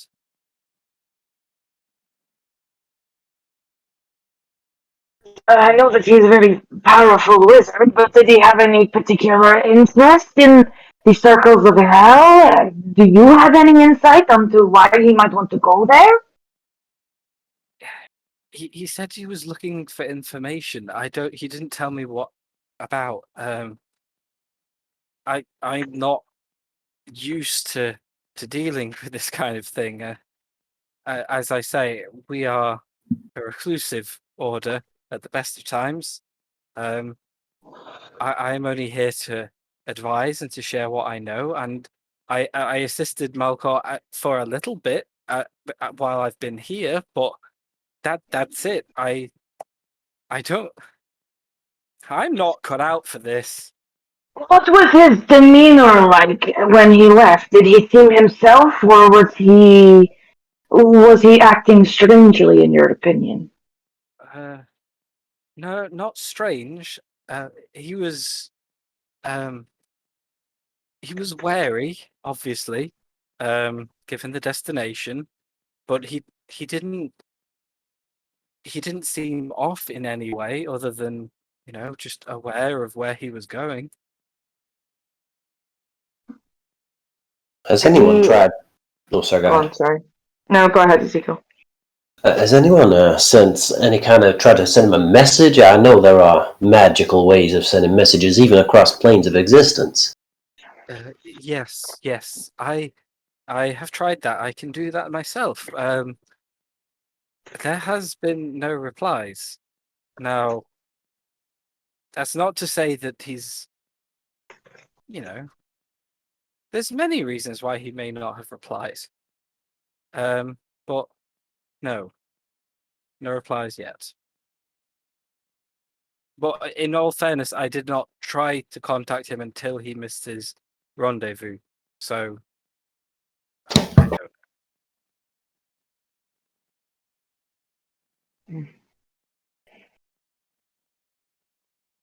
Did he go Well, alone? Or with anybody yes. else? No, he went alone. In I mean, I hindsight, know. that's probably not a good idea. I was gonna say, yeah, like I understand he's a powerful wizard, but entering hell on your own is a little ballsy even for that kind of guy. But even so, if you're a powerful wizard, who else You're are you going to convince to go to hell with you? Dunno, Well, did he have like a partner? Yeah, but he went Um, missing 3 years ago. And Oh! again, the breakdown comes. She's just gonna take Virgil and give him a hug and just like stroke his back. Go, there. It's Um, alright, let it out, buddy. We're all not really knowing what we're doing together. You're not the only one who's out of the depths. I must say, it didn't sound so good, but when you put it that way, it sounded even worse. Would you like to come in hell with me? Yeah, he's already freaking out. Oh, sorry, would you like to have more tea? The hug does seem to help a little bit. You can tell he is really trying to fight to keep his composure. It's okay, let it all out. Do. It's okay. Give me a persuasion check. Oh god, okay. Not particularly great at persuasion. A 12. When you start humming is where he does actually regain his composure a bit because he's so uncomfortable in this situation and in this moment that he's kind of is bringing him back to reality. And Excellent. I'm just bringing him a whole level of discomfort that he didn't even know before. he steps back, steps up, and he's like, "Okay, is there anything else I can help you with? Is there anything else you need to know before I open a literal gate to hell?" I take it you're not interested. Go on, Eve. I take it you're not interested in going with then. Just gonna hang around. See, now the problem there is if I don't close this circle behind you, there is a permanent gateway to hell, and that would be a bad idea, I think. Oh no, that's fair enough. But can't you step in with us? I mean, I'm just gonna say you've either got hell or you've got whatever those monsters are up there that are coming down. I know that was scary, but I'd still take the monsters. Wimp. I'm not sure how to put this, but that's kind of hot. What is the procedure for organizing a time to return with you? How do we know how long the portal will be open for? Well, Malcor said, I mean, I will have to close the portal straight away, but I can reopen it at a given time for you to come back. Malcor told me exactly 3 days. So it's evening now, about 8 o'clock. So 3 days from now, I can open the portal again. Unless you think you need more time, less time, I don't know. A new question does come to mind. With the situation in the castle, how secure is this place? I mean, the guards have a protocol of closing the sealed doors behind. No one should know about those 2 secret tunnels, so relatively secure. Well, I doubt anyone would find their way down here. I hope. Is this also a level of secrecy that is supposed to be at the same level as the meeting that happened? Because if Lilalia discovered the meeting, what's to say she doesn't know the ins and outs of this No. place? No, the only people that know this is here is me, Lariel, the Arcanist, and Blackstaff. Even the guards upstairs, they know that there is a secret passage there. They do not know where it leads. So there is. I cannot see a way of them finding this place. Follow-up question then. If Melikor and the other Arcanist have been captured for information that they know, what's to say that the 7th level of hell and the Shadowfell don't know about the existence of this place? I mean, the portal's exit points. They're not like here. They are, when they're not active, then they're just not there. They're not visible, Oh. as far as I'm aware. So I So doubt. there's no distinguishing marks. There's no I don't believe so. No. there's no like burn marks on the ground from where we jump out or anything. I don't think so. I don't know. Oh, I don't think so. You don't particularly seem very confident in your answer, sir. I didn't make them. Do you not know of the magics that do these? If you can work them, I work them from this end.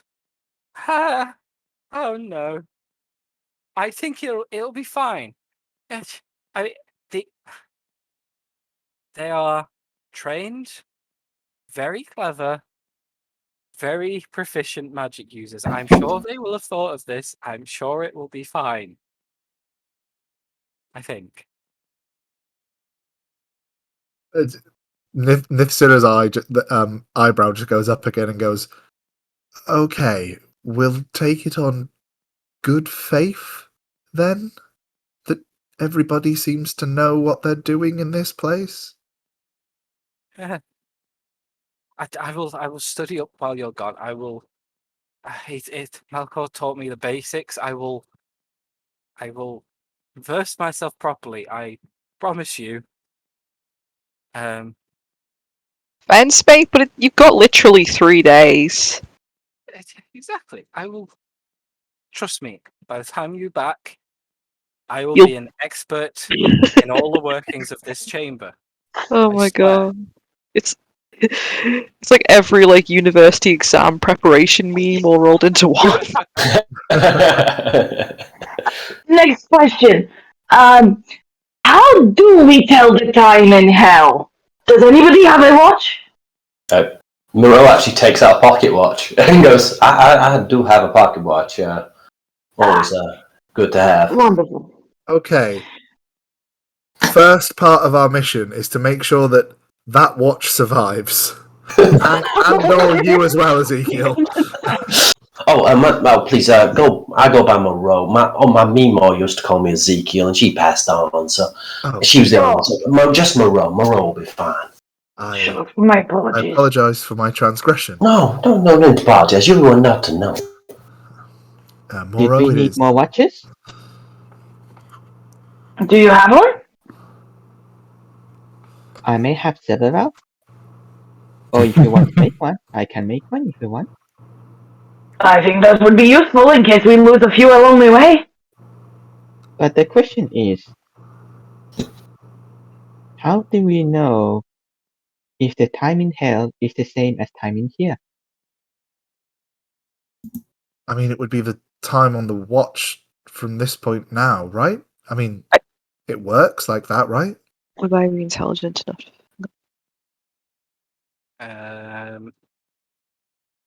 Anyone wants to try and discern that? Yeah, give me an Arcana check. I would Alright, like so to stand up. I'll give it a go.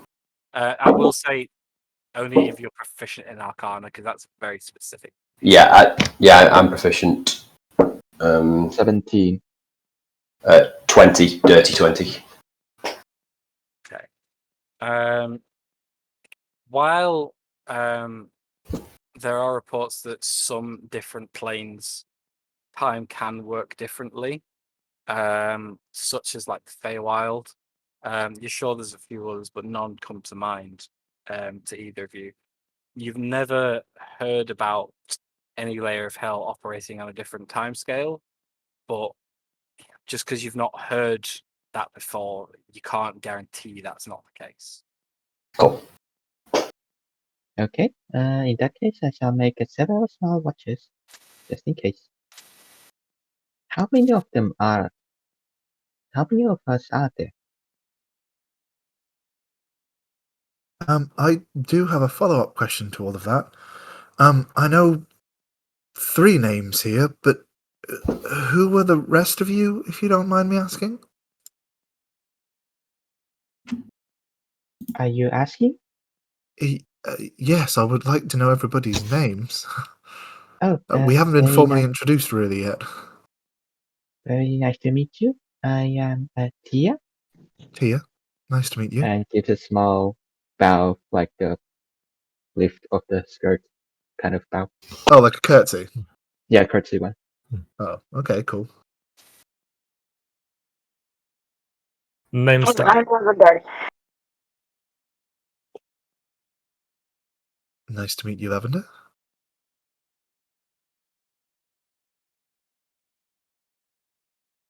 Go on, Thomas. I think you were saying. Yeah, it's just like, are we all going to keep interrupting each other like this? Diag will step forward and extend a hand for a handshake, if you wish to take it. Yeah, I'll take the handshake. My name's Diag. Pleasure Nice to meet you. Pleasure to meet you, Derek. And as you touch his hands, his eyes turn the same color as your eyes before flicking back to what they were. I'm not very perceptive. And you may or may not have noticed. I have a passive perception of 9, so I probably may not have noticed that. But that's pretty cool, though. Yeah, with that passive perception, you probably didn't notice that, but Lavender stood next to you probably did.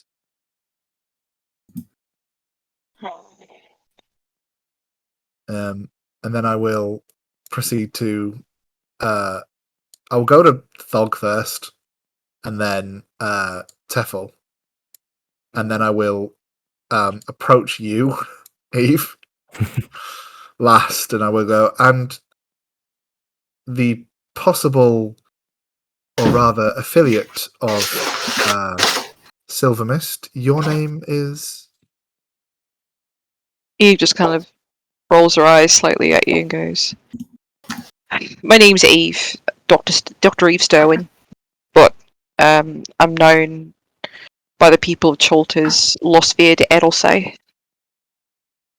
Oh. Where I have been stationed for the past several years is not too far from Chult. Oh? Yes, Where's that? The forest of Amtar. It is due east. 2 border sentries, really.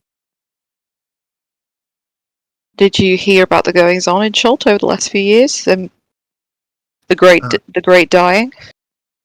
Yes, the forest of Amtar was deeply affected by whatever happened there, and it sort of woke the forest up a little bit, and twisted it in a manner. I'm And sorry to hear that. It was very destructive to Chult too. I'm very intrigued as to what role you played with all of it, and I'm sure that we'll get to know each other much better. And like I said, like, I'm not particularly very perceptive or whatever, but like, you do notice her like demeanor kind of changes a little bit, and she like kind of points her head a little bit down as if she's just kind of like looks you up and down as if like sizing you up.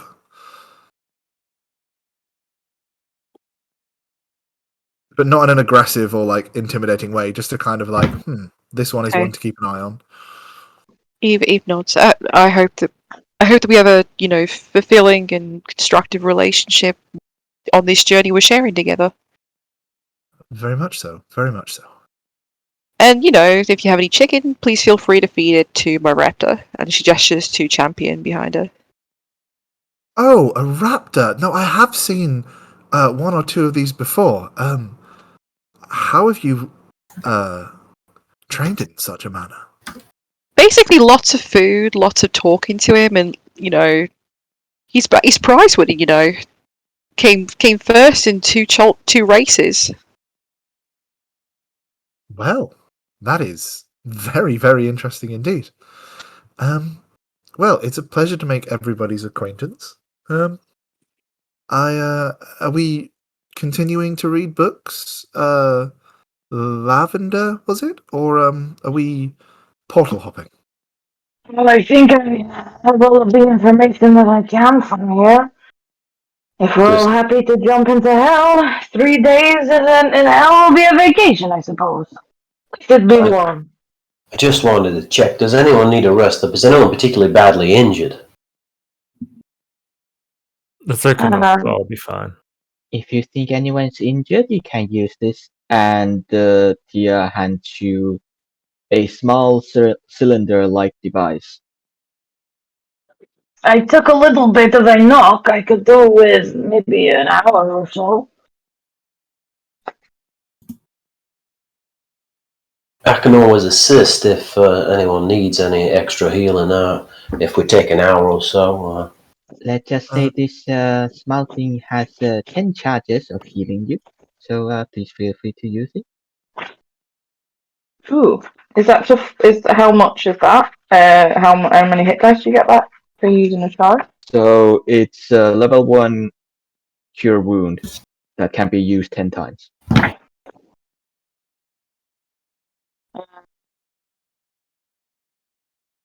Yeah, I mean, I'll take any healing. I'm only down 14, but I might as well be up to speed. And if we take a short rest, then I think I get a spell slot back, right?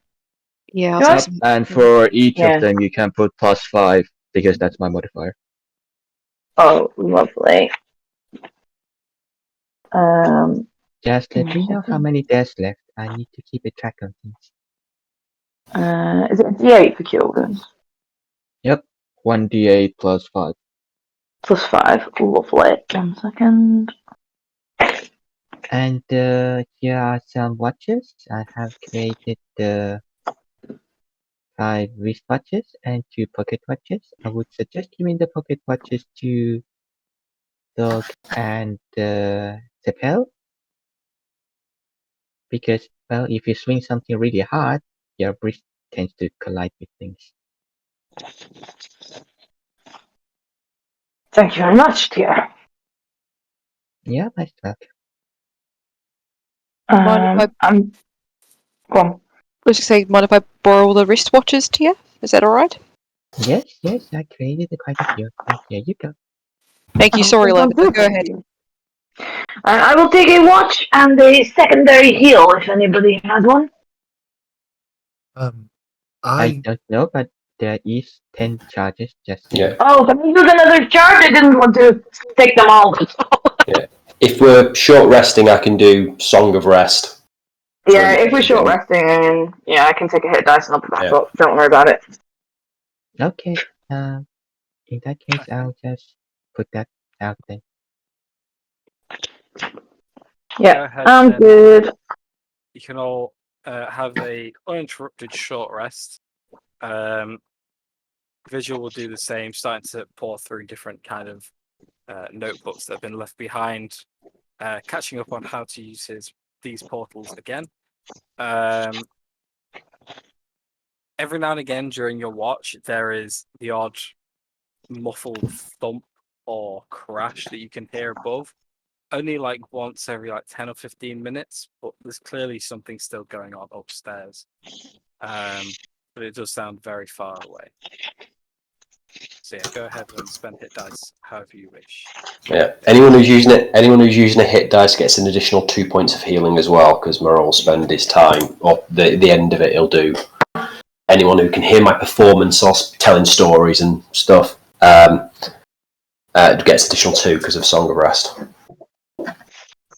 Yep, that's put me back up to full, so that's all good.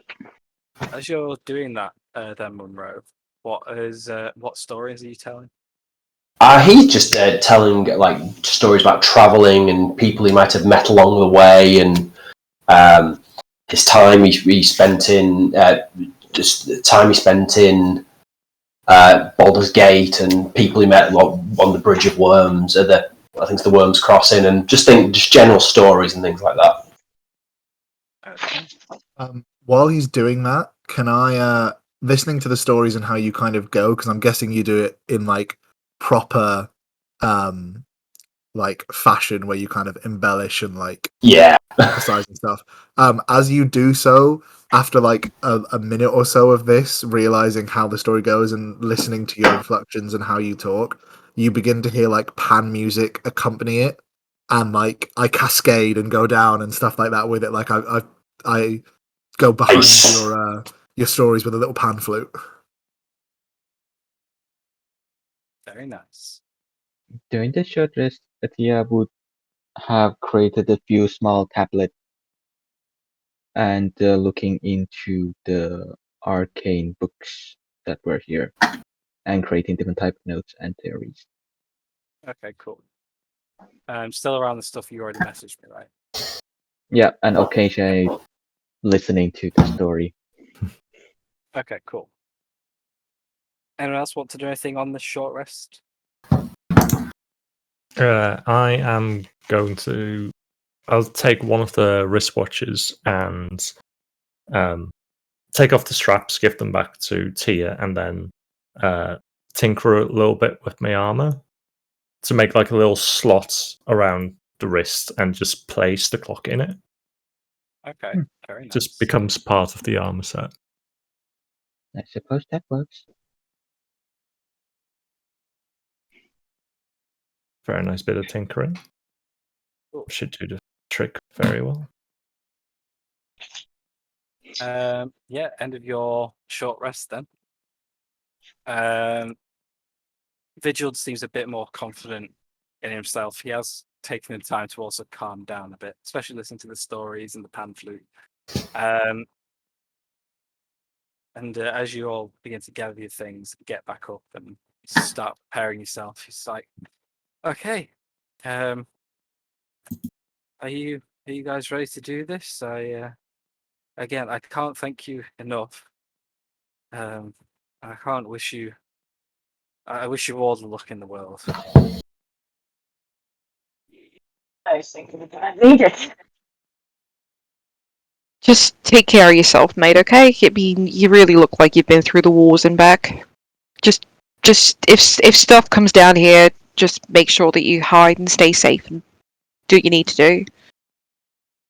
Well, I will. if you ever need some more rest, you could always use something of this. I think it's a special made substance that's in a teabag form. I'm not quite sure where it originated, but I think it was from Chult and some kind of chef. That happened to be some kind of discovery. Here you have it. Just have some tea and rest. Thank you. Your concern for me is touching, considering where you guys are going. Well, You'll I for one make- am thanking you, Vigil, for this blessing and a chance to dive deep into the heart and the home of the enemy. So for me, it is a thank you for where you are sending us. And there's a genuine smile on her face as she looks at him. You are welcome. Rather you than me. I will dive headfirst into these books. And he makes his way to the southeast corner of the room, book in hand, and begins swaying his hand around in an effort to activate this teleportation circle. As he does, it flares to life. Go on. Amazing. Sorry, as he begins moving, the ones with anybody with a kind of higher passive perception would notice there's like a demeanor shift in Nithsira as she just kind of her head kind of goes down slightly, and she just goes, "Right, who here is physically more capable of taking strikes and blows than others? If we're going through this and we're going into here, we need to think about this tactically and strategically. If we're walking into the heart of the enemy, and I've fought things from the plains of hell for a very long time now, the ones of us to go through first would need to be the stronger physically and the more durable of us. I, for one, would put myself in that party because I know what I would be able to do immediately if shit hits the fan. Pardon my Sylvan. The more ranged capable of us and the ones who aren't particularly hardy, I suggest go middle to back. I'm better at a distance, so I'm happy to take the back. Nice. And Nithsira just kind of like jostles her shield a little bit and prepares. And I'm guessing that would be Teffel, myself, Fog. Dakin, how do you look?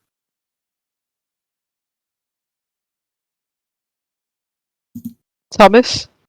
Oh, Dayak. Sorry. Sorry, Dayak, sorry. That's all right. He looks like a guy in a heavy suit of armor.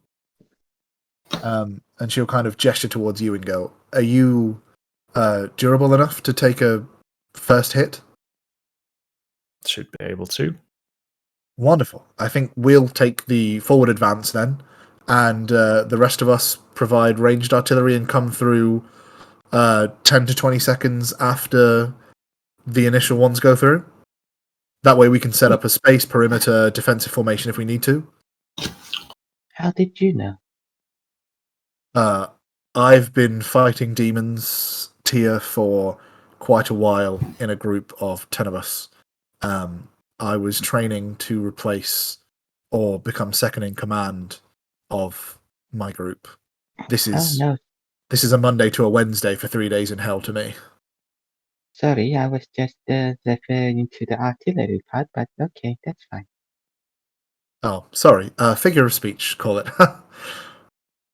Well, if you really need to, I can drop a bomb if you want. Drop a what? You've got don't worry about bombs! it. No, it's okay. Don't worry about it. You can move on. I'm a little worried about it now, but okay. As you say this, the portal flares to life as this little blue fire encases the center of it.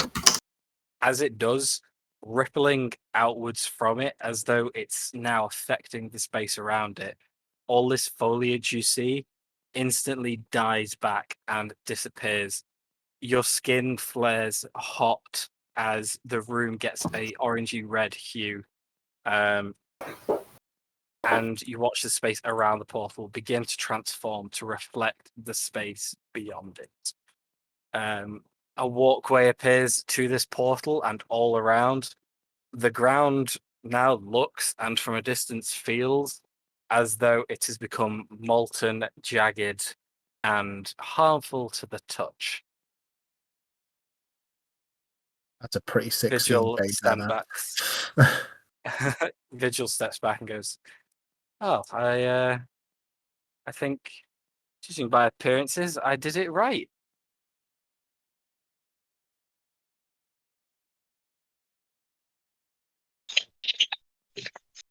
Doesn't Well, look so one could appealing now certainly it's say. open, does it? I don't think hell was appealing in the first place, to be honest, but now I can smell the brimstone even less so. I can certainly say that it's a hot mess.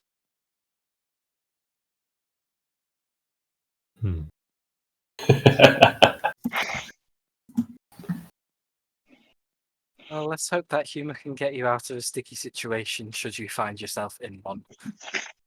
Oh, I think that would be very troublesome if we were to be in the sticky situation. Okay, if we can all just sync our watches. Exact time, 9 p.m., 3 days from now. Got it? Got it. 9 p.m. 3 days from now. Got Works it. for me. In, out, back for a pint. Let's go. I like that idea. Good luck. Yeah. I'll try and have more information for you by the time you're back. Please all come back. Well, ta-ra. I hope to see you again. And Vigil will just prepare himself to close this portal once more. What are you guys doing? If Zira's just taking a casual stroll. Taking the scenery, I guess. Yeah, Moreau will take one last look back at the portal in the north, and then he'll wait to follow his turn. Okay. Nisira, step Mhm. through. Yep, I will brace my shield up and I will put my arm around behind me and my hand up, ready to draw my weapon should I need to on first inspection of whatever happens in front of me, Matt. Okay. And then I will step through. As you do, Nisira vanishes, followed by Dick, Thog, Teffel. Monroe, as you're about to step through, you're walking along this passageway. It's very faint, but in the distance you just hear a and you step through, again vanishing like the rest of them. As One by one, you go on. As Tia went through, she remembers. Oh, now I remember why Hell felt so familiar. You see a very confused look from Vigil. He opens his mouth to question it, and he steps through, vanishing. All of you, one by one. Is Champion following you, Eve? No, she's going to leave him behind. Just say, Okay. be good. Protect Mr. Vigil, okay? He curls up around Vigil's feet as you walk down and step through. I'll be One back, I by one. promise. He just gives you a knowing look and tucks himself into this new stranger. And one by one, you disappear from the prime material plane.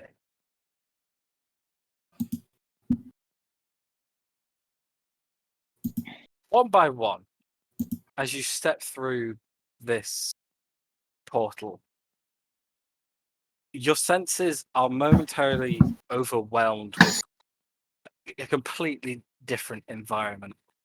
A sharp, hot smell of sulfur hits your nose.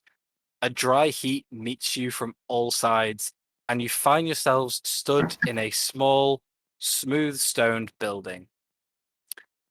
The stone like this, sand-colored, it meets your eye in every direction. The floors, the wall, out some of the windows, they appear to give you a view of 3 feet before another sand-colored stone wall. The house you are in at the minute is very small. It looks lived in, but only barely.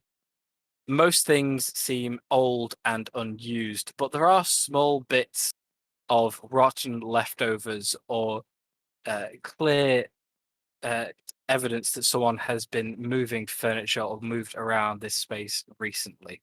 The dust is thin here, but you can tell where it has been disturbed. Before anything else can be observed or taken in about these new surroundings, however, you all find yourselves stood in a circle in the center of this home and have your attention snapped to the front door as a small voice catches your attention and puts you on high alert. By the door, a small imp hovers with tiny parchment in hand. Reading from it with his fangs bare, he proclaims, welcome to Grenopolis, the city of diplomacy. Whether you are here to hide, serve out your contracts, or shop for goods and services with your preferred fiend or ill-willer, we wish you mortals a pleasant visit. You are reminded that violence, strife, and displays of magical aggression are against the law, and any possession or occurrence of such things will lead to immediate execution. As a result, your weapons and tools of war have been seized and will be returned to you upon exit of the city or this plane. Good day, mortals. And as he puts the scroll away, he poof vanishes. You check yourselves over. Nisira, your shield that you had ready is gone. Your sword, your weaponry is gone. Same for all of the rest of you. Anything that is a weapon of war is gone. Even the bow? Even the bow. Even my armor? Your armor stays. Cool. It is shields and weaponry. I So- think I remember Our, why. our focus, I presume, like magical focuses, they're alright. They are okay, yes. Cool. Just give me 1 second. I'm dragging your tokens over now so you can see. I think I have had one of this. Well, that was a unexpectedly friendly welcome. Well, What? Is as this normal? friendly as fangs are, I suppose.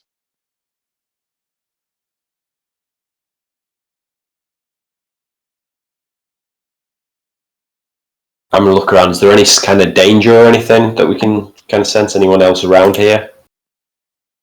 As you look around, there's no one you can see. There's no one outside of the windows or anything that you can see. Now that you're getting your senses, you can hear that there is an ambient noise of chatter, discussion, heavy footfall. It's clear you're in the center of a very large city, but where you are, you must be tucked away somewhere because there's no evidence of said footfall or traffic anywhere inside or in the near outside of this building.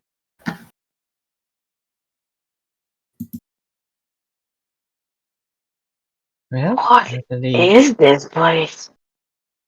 There's a city in hell? It's not at all what I imagined. Yeah, I was expecting more people in chains burning, being flogged. I suppose there's got to be somewhere for the devils to relax, and as he said, it seems to be some sort of trading post. Matt, would Tia be able to recall anything? About what specifically? About the cities and infrastructures in hell? Correct me if I'm wrong. I don't believe you've been to this level, have you? Okay. So you would know that there are cities and structures in hell to varying degrees, sizes, and what you'd even call, buildings. It depends on the level of hell you're in. Something like this, though, this is new.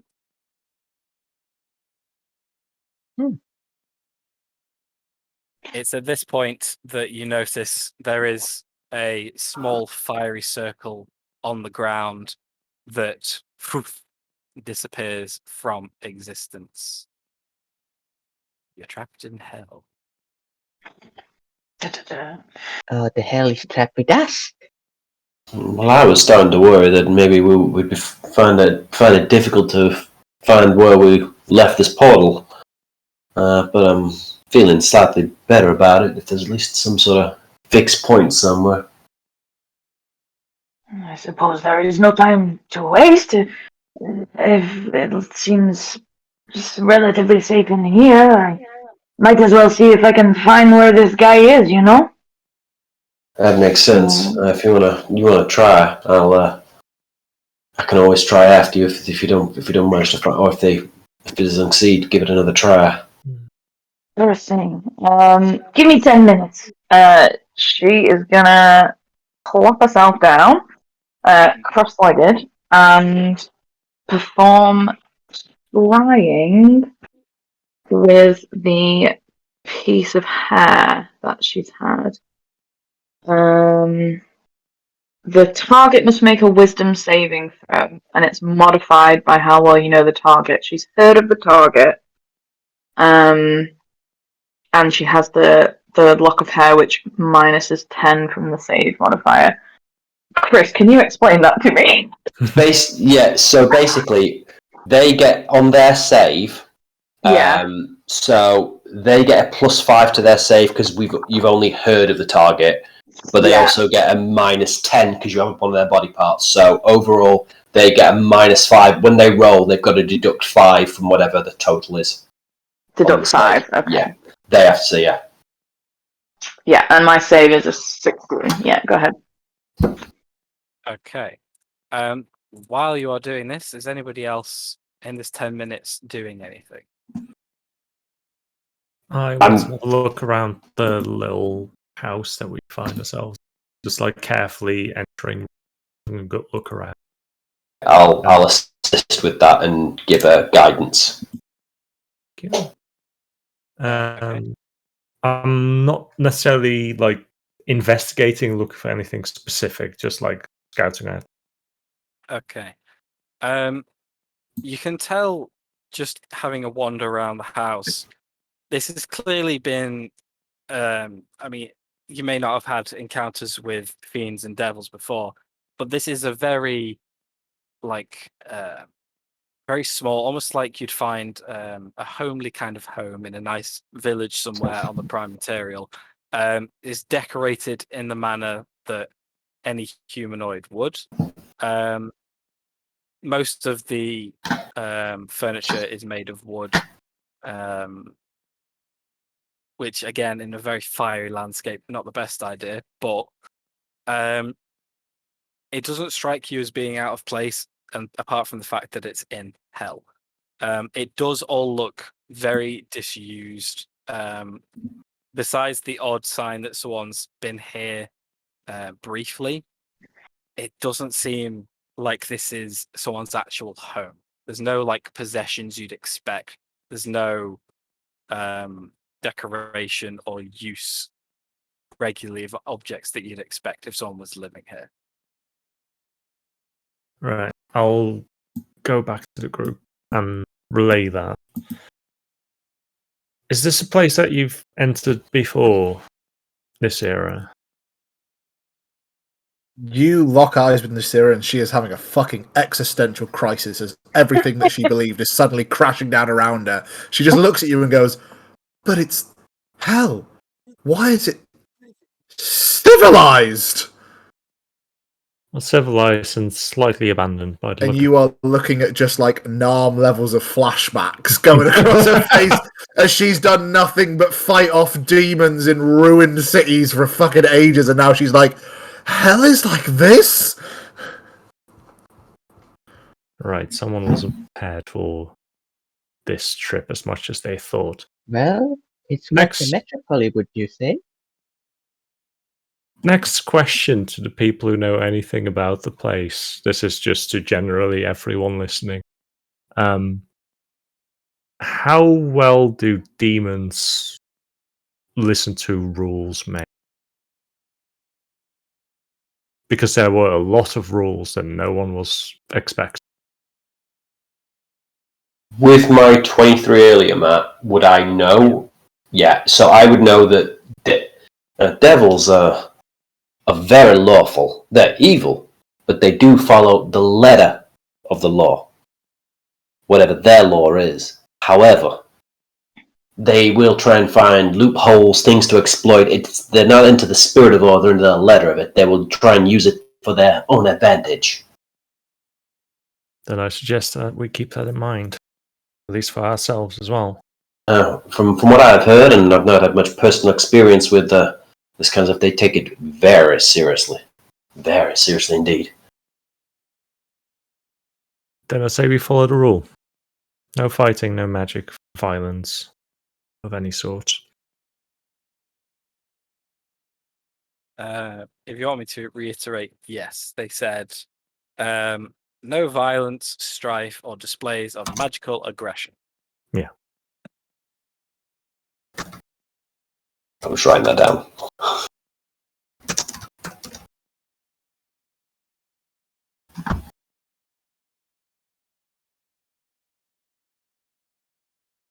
are you guys doing? Or are you just waiting now for this scrying to complete? Eve's just like quietly kind of like sort of tearful and keeping away from everyone. Basically just because she just feels naked without her bow. Okay, good to know. In that case, when the scrying spell comes to an end, you focus in, Lavender, on your crystal ball, and as the spell completes, the purple and white kind of swirls in the ball start moving and spiral into an image. The spell is successful. They failed their save. Wonderful. What you see is a perfect representation of the boring middle-aged man that Vigil described. Can you give me a perception check so I know how far out you are seeing here? Would I be able to give her a guidance? Yeah, go for it. Yeah, you get a D4. Lovely. Perception, yeah. Yep. Definitely needed that. And a D4. Okay, so that's. It's only an 11, unfortunately. Okay.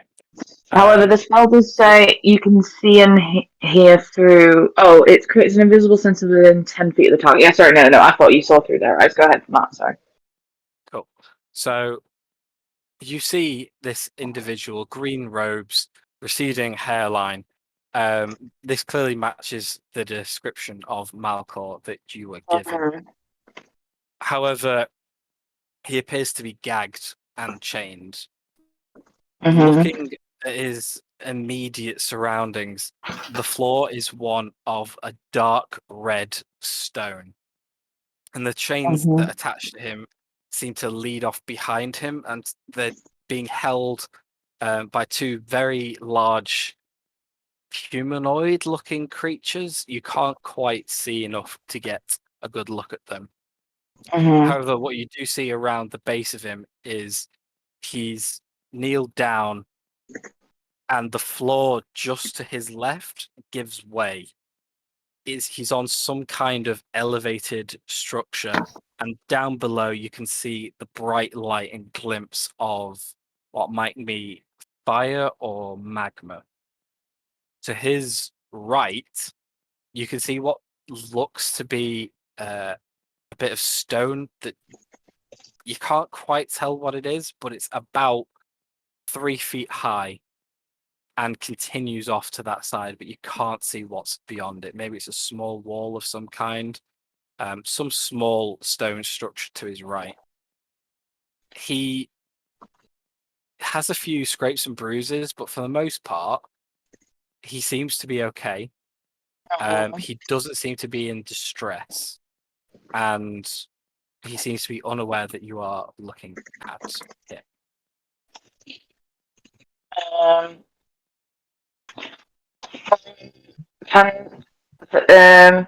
Do you get it for 10 minutes? Concentration. Within 10 minutes, 10 minute duration. So from what she can see, can she see any markings, any sigils, anything like that on the stone? From that little bit, no, you cannot. What you can hear, in addition to what you can see, however, is beyond the rattling every now and again of the chains, there's a great deal of conversation flying around. You can't. What languages do you speak? I speak Common, Sylvan, Goblin, and Orc. Okay. However, What is comprehend language is a concentration? I suppose I can't really cast that at the same time, right? You can, it's not concentration. Let me see.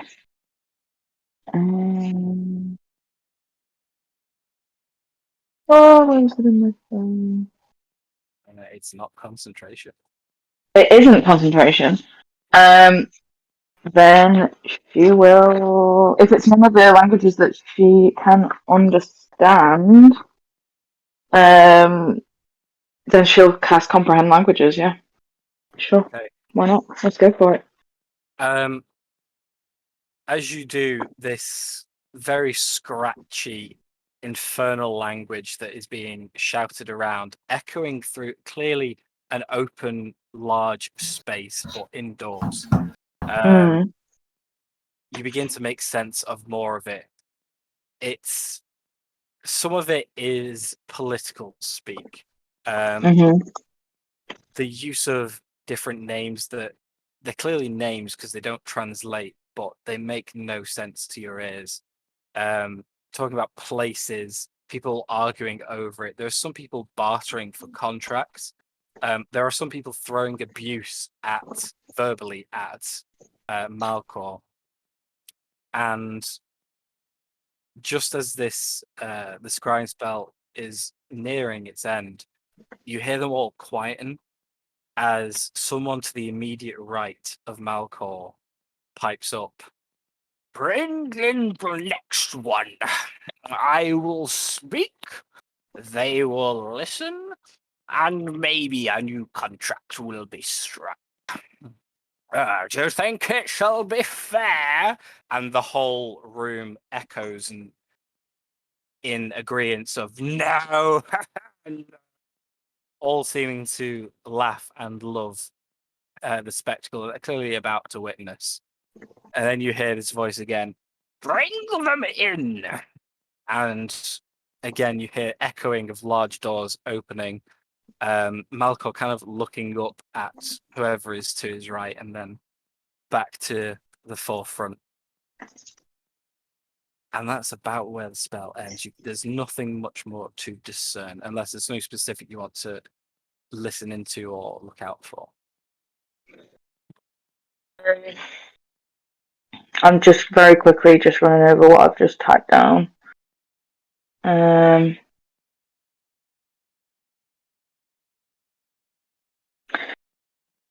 Weird question, but can she see any like slips of parchment?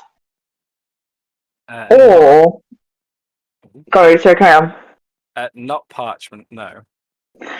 Does she hear a gavel at any point?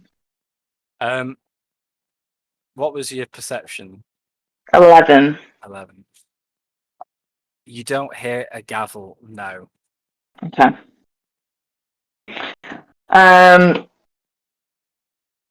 No, I can't think of anything else, so that's the information I'll take from that. Okay. Coming out of the scrying, you'll have all kind of seen her go into kind of a little bit of a trance, her eyes going inky black as she does so, staring into this crystal wall. She kind of comes out of it with a big gasp, like, oh, I seen him. He's on this plane, but he's gagged, he's bound, he's chained.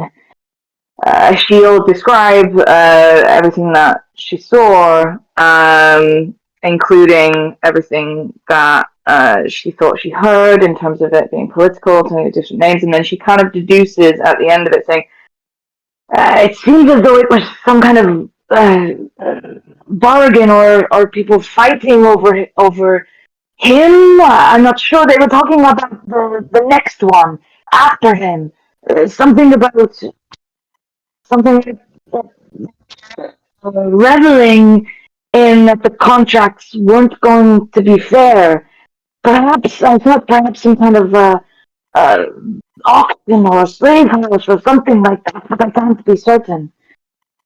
It looked as though we could be almost in imminent danger, though. He was right at the edge of a pit of lava or fire or magma or something. I don't think that we have very long. I might have something that might be able to help, but it will take at least an hour to do. What Any is it? illusion magic? We'll save it here anyway.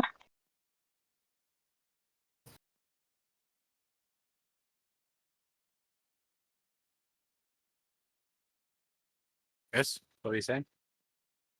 Oh, did I cut out them? Yeah, Yeah. sorry. Yeah. Sorry. Yeah, I was just saying. Does Lavender have any illusion magic to conjure up an image of him? Yes, absolutely. With a minor, maybe just his head. That would be absolutely brilliant. Alternatively, if you can't do that, I could possibly even read your thoughts or something like that. 5 foot cubed. So considering he was kneeling down, if you conjure him kneeling down, that counts. Yeah, she'll minor illusion him. This is exactly what I saw. You and she'll minor illusion as best to her ability exactly how she saw him in the scrying. Okay, that's useful. It depends what we want to do time wise. If we have an hour, I can learn a spell. If 4 of you assist me in a ritual, I can learn a spell that allows me to locate a creature. But I don't know if I don't know where everyone else's skills lie. If they have that kind of magic already on them, that would save us some time. Not me, I'm afraid. I do think I do. I'll have a look. I'm geared more towards the eradication of demons than finding of things.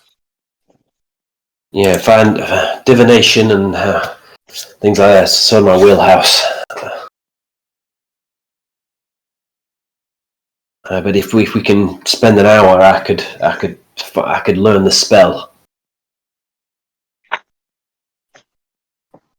Well, we're as safe as here anyway. If it helps us find him quickly, I don't particularly fancy spending any more time in hell than I have to.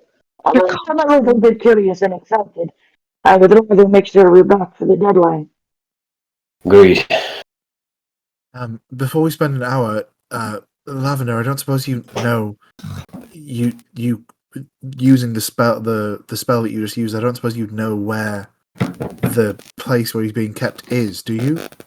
There's not such details. I saw Dr. Red Stone. I saw that he was trained. There were 2 large humanoid-looking creatures, but I couldn't make out what they were. I'm so sorry.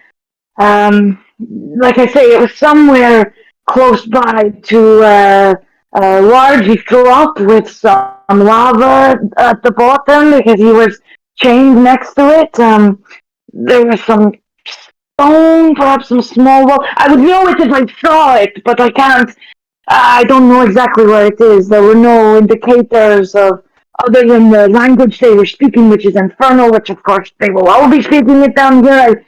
I couldn't really tell. It seemed to be like some place of power, like they were bartering, like they were making contracts. Perhaps we could maybe spend the time asking where this type of thing might be, but it does not look like we're going to be able to just go in and take him. Perhaps we may have to, make a contract of some sort or offer something in exchange. Perhaps a trade house or something like that. I don't know. Right. Well, I suppose our best bet then would be for you, Moreau, to find him. Okay, let's see what we can do. I need 4 of you. 4 of you that are willing. I'm willing. Always happy to help, of course. 2 more. I What does it entail? It's a ritual. You need to sit here and hold hands, and I need to and just focus your energy inward, and I'll do a reading and hopefully The spirits will guide me to learn a particular spell. Oh, like a seance like type thing. I've always wanted Exactly. to do one of these. Yeah, a seance. I just like to say, yes, please. Yeah, so if I've got 4 of you, I can sure. do this, I think. I suppose if you need help, I don't mind. That'd be excellent here. Please, sit down and I'll start getting my cards out. I think I've got a candle And, somewhere. Is this any type of your abilities or anything? No, I just once this ends, I should just know it. There's no above table. Yeah, it's a thing called Spirit Session, so there's no like roll or save or anything. I just get the spell temporarily. Okay, I'll help you then. Cool. So yeah, 4 of you willing, I'll sit down and I'll start conducting basically a seance, reaching out to the spirits, asking if anyone is there, to knock a few times, and then I'll start speaking. At some point, I'll start like speaking tongues. It takes about an hour. So yeah, it's once a day I can do this. I can learn any divination or necromancy spell with a level less than or equal to the number of creatures conducting the ritual. And I'm going to try and learn locate creature. Okay. You stay in this ritual state for the hour. Monroe in deep concentration. Monroe, while your eyes are closed, towards the end of the spell, it's almost as if you find yourself in a barren landscape surrounded by mist. And walking up to you through this fog, there is a figure, all distorted and shadowy until they get right up next to you. And you see it's just a reflection of yourself. A bit more colour and vibrance to them. A bit more...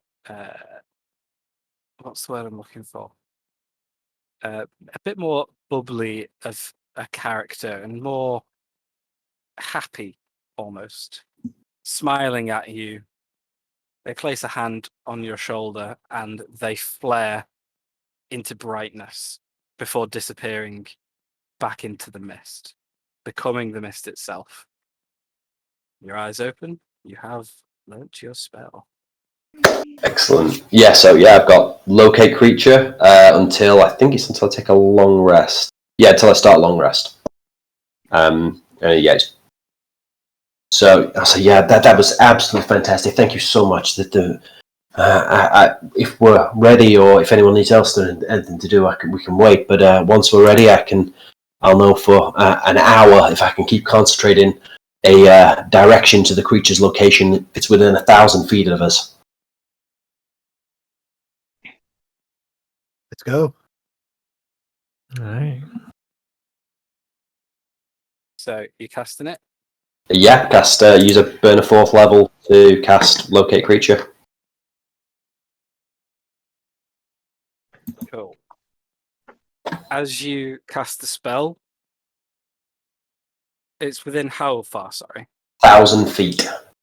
But as long as I maintain concentration, it lasts an hour. So if we wander in a zigzag at some point, but if it's not immediately there, I could probably find it.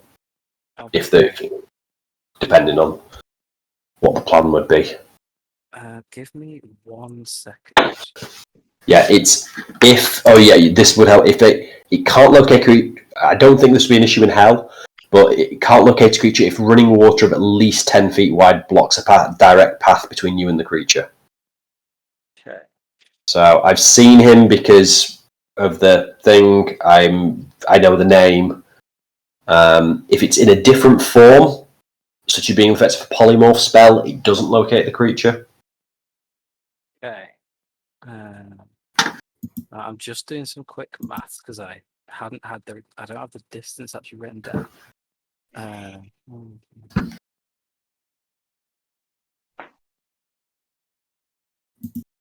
Cool. You said 1,000 feet? Yeah. Cool.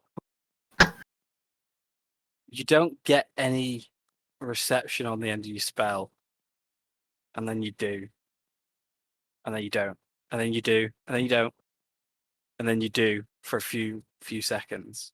It's right at the edge of that 1,000 feet, but you can discern the direction.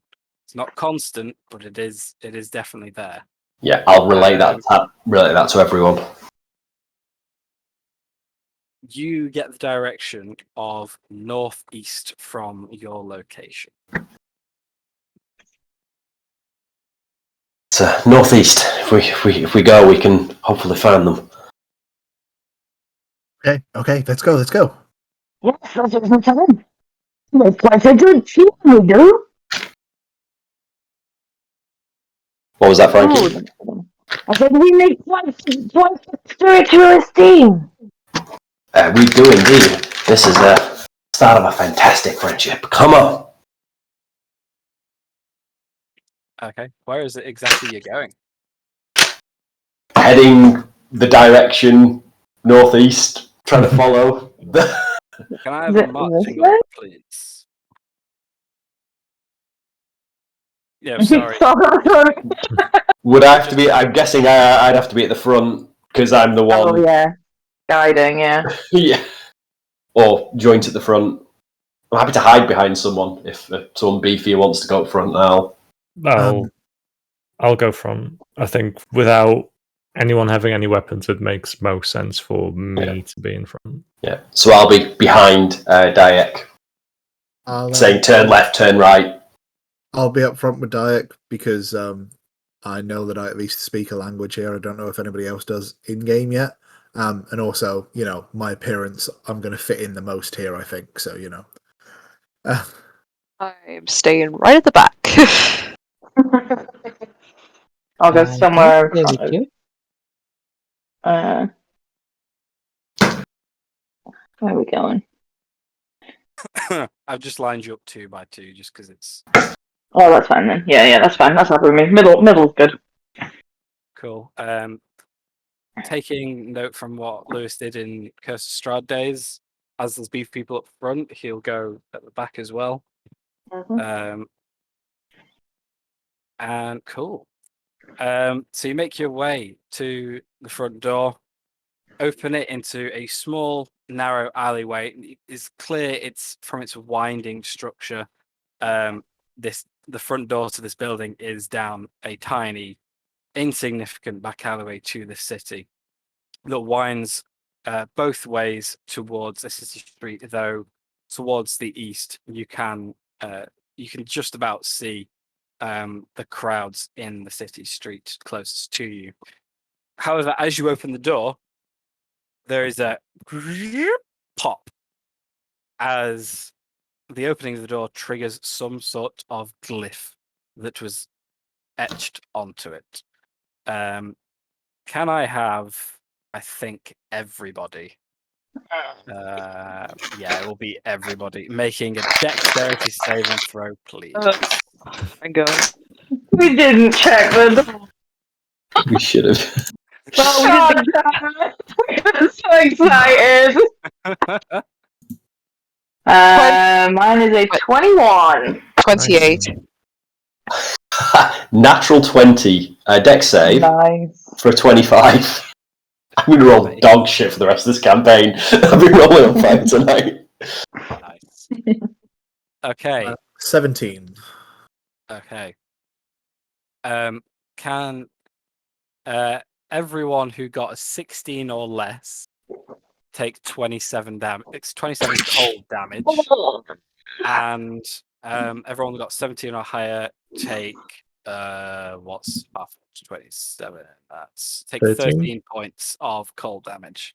As a ball of cold explodes, leaving icicle shards and a cold mist in the air all around you, and almost burning on contact. It's so cold with all of your skin. I'll roll for Thog and Teffel. The ice itself quickly melts in the dry heat that surrounds you all, but that still hurt.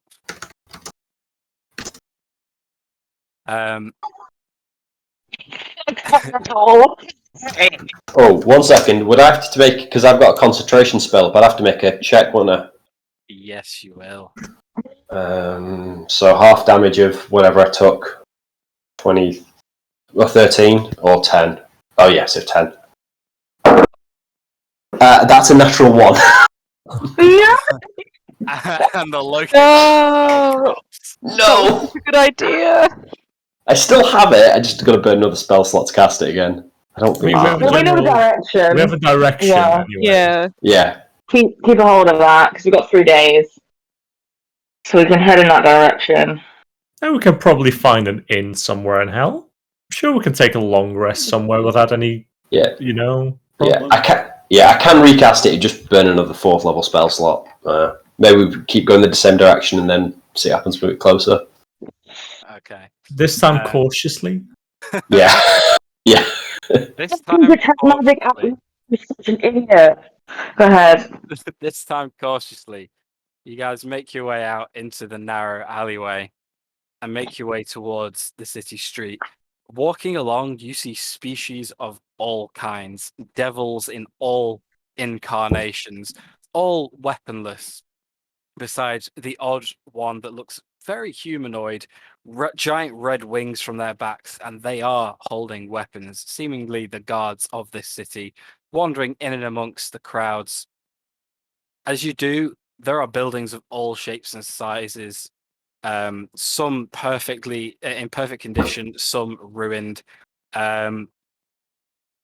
This is a bustling city street, only one of all manner of beings. Some you do not want to meet, some there's humans. There's a grung over there. It's very strange to behold.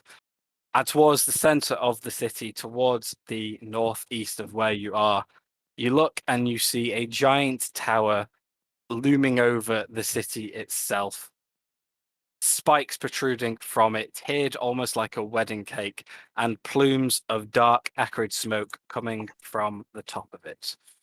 Welcome to the city of Grenpoli. We shall pick up here next time. Oh my god. Hey, here we That go. was awesome, Matt. Yeah. Question while we're still Second here. round. Is Yeah. that tower in northeasterly direction? Yes. Yeah. It is. Okay. Yeah. Yeah. Second session round. Let's go. We Yeah. all lived. Just about. Yeah, we all Yeah. made it out of there. And we went straight to hell. Yep. Sounds about right. Yeah. We managed 1 hour and about 15 minutes without taking damage in hell. Yep. God dang Okay. it. Right, thanks, Matt. That was fab.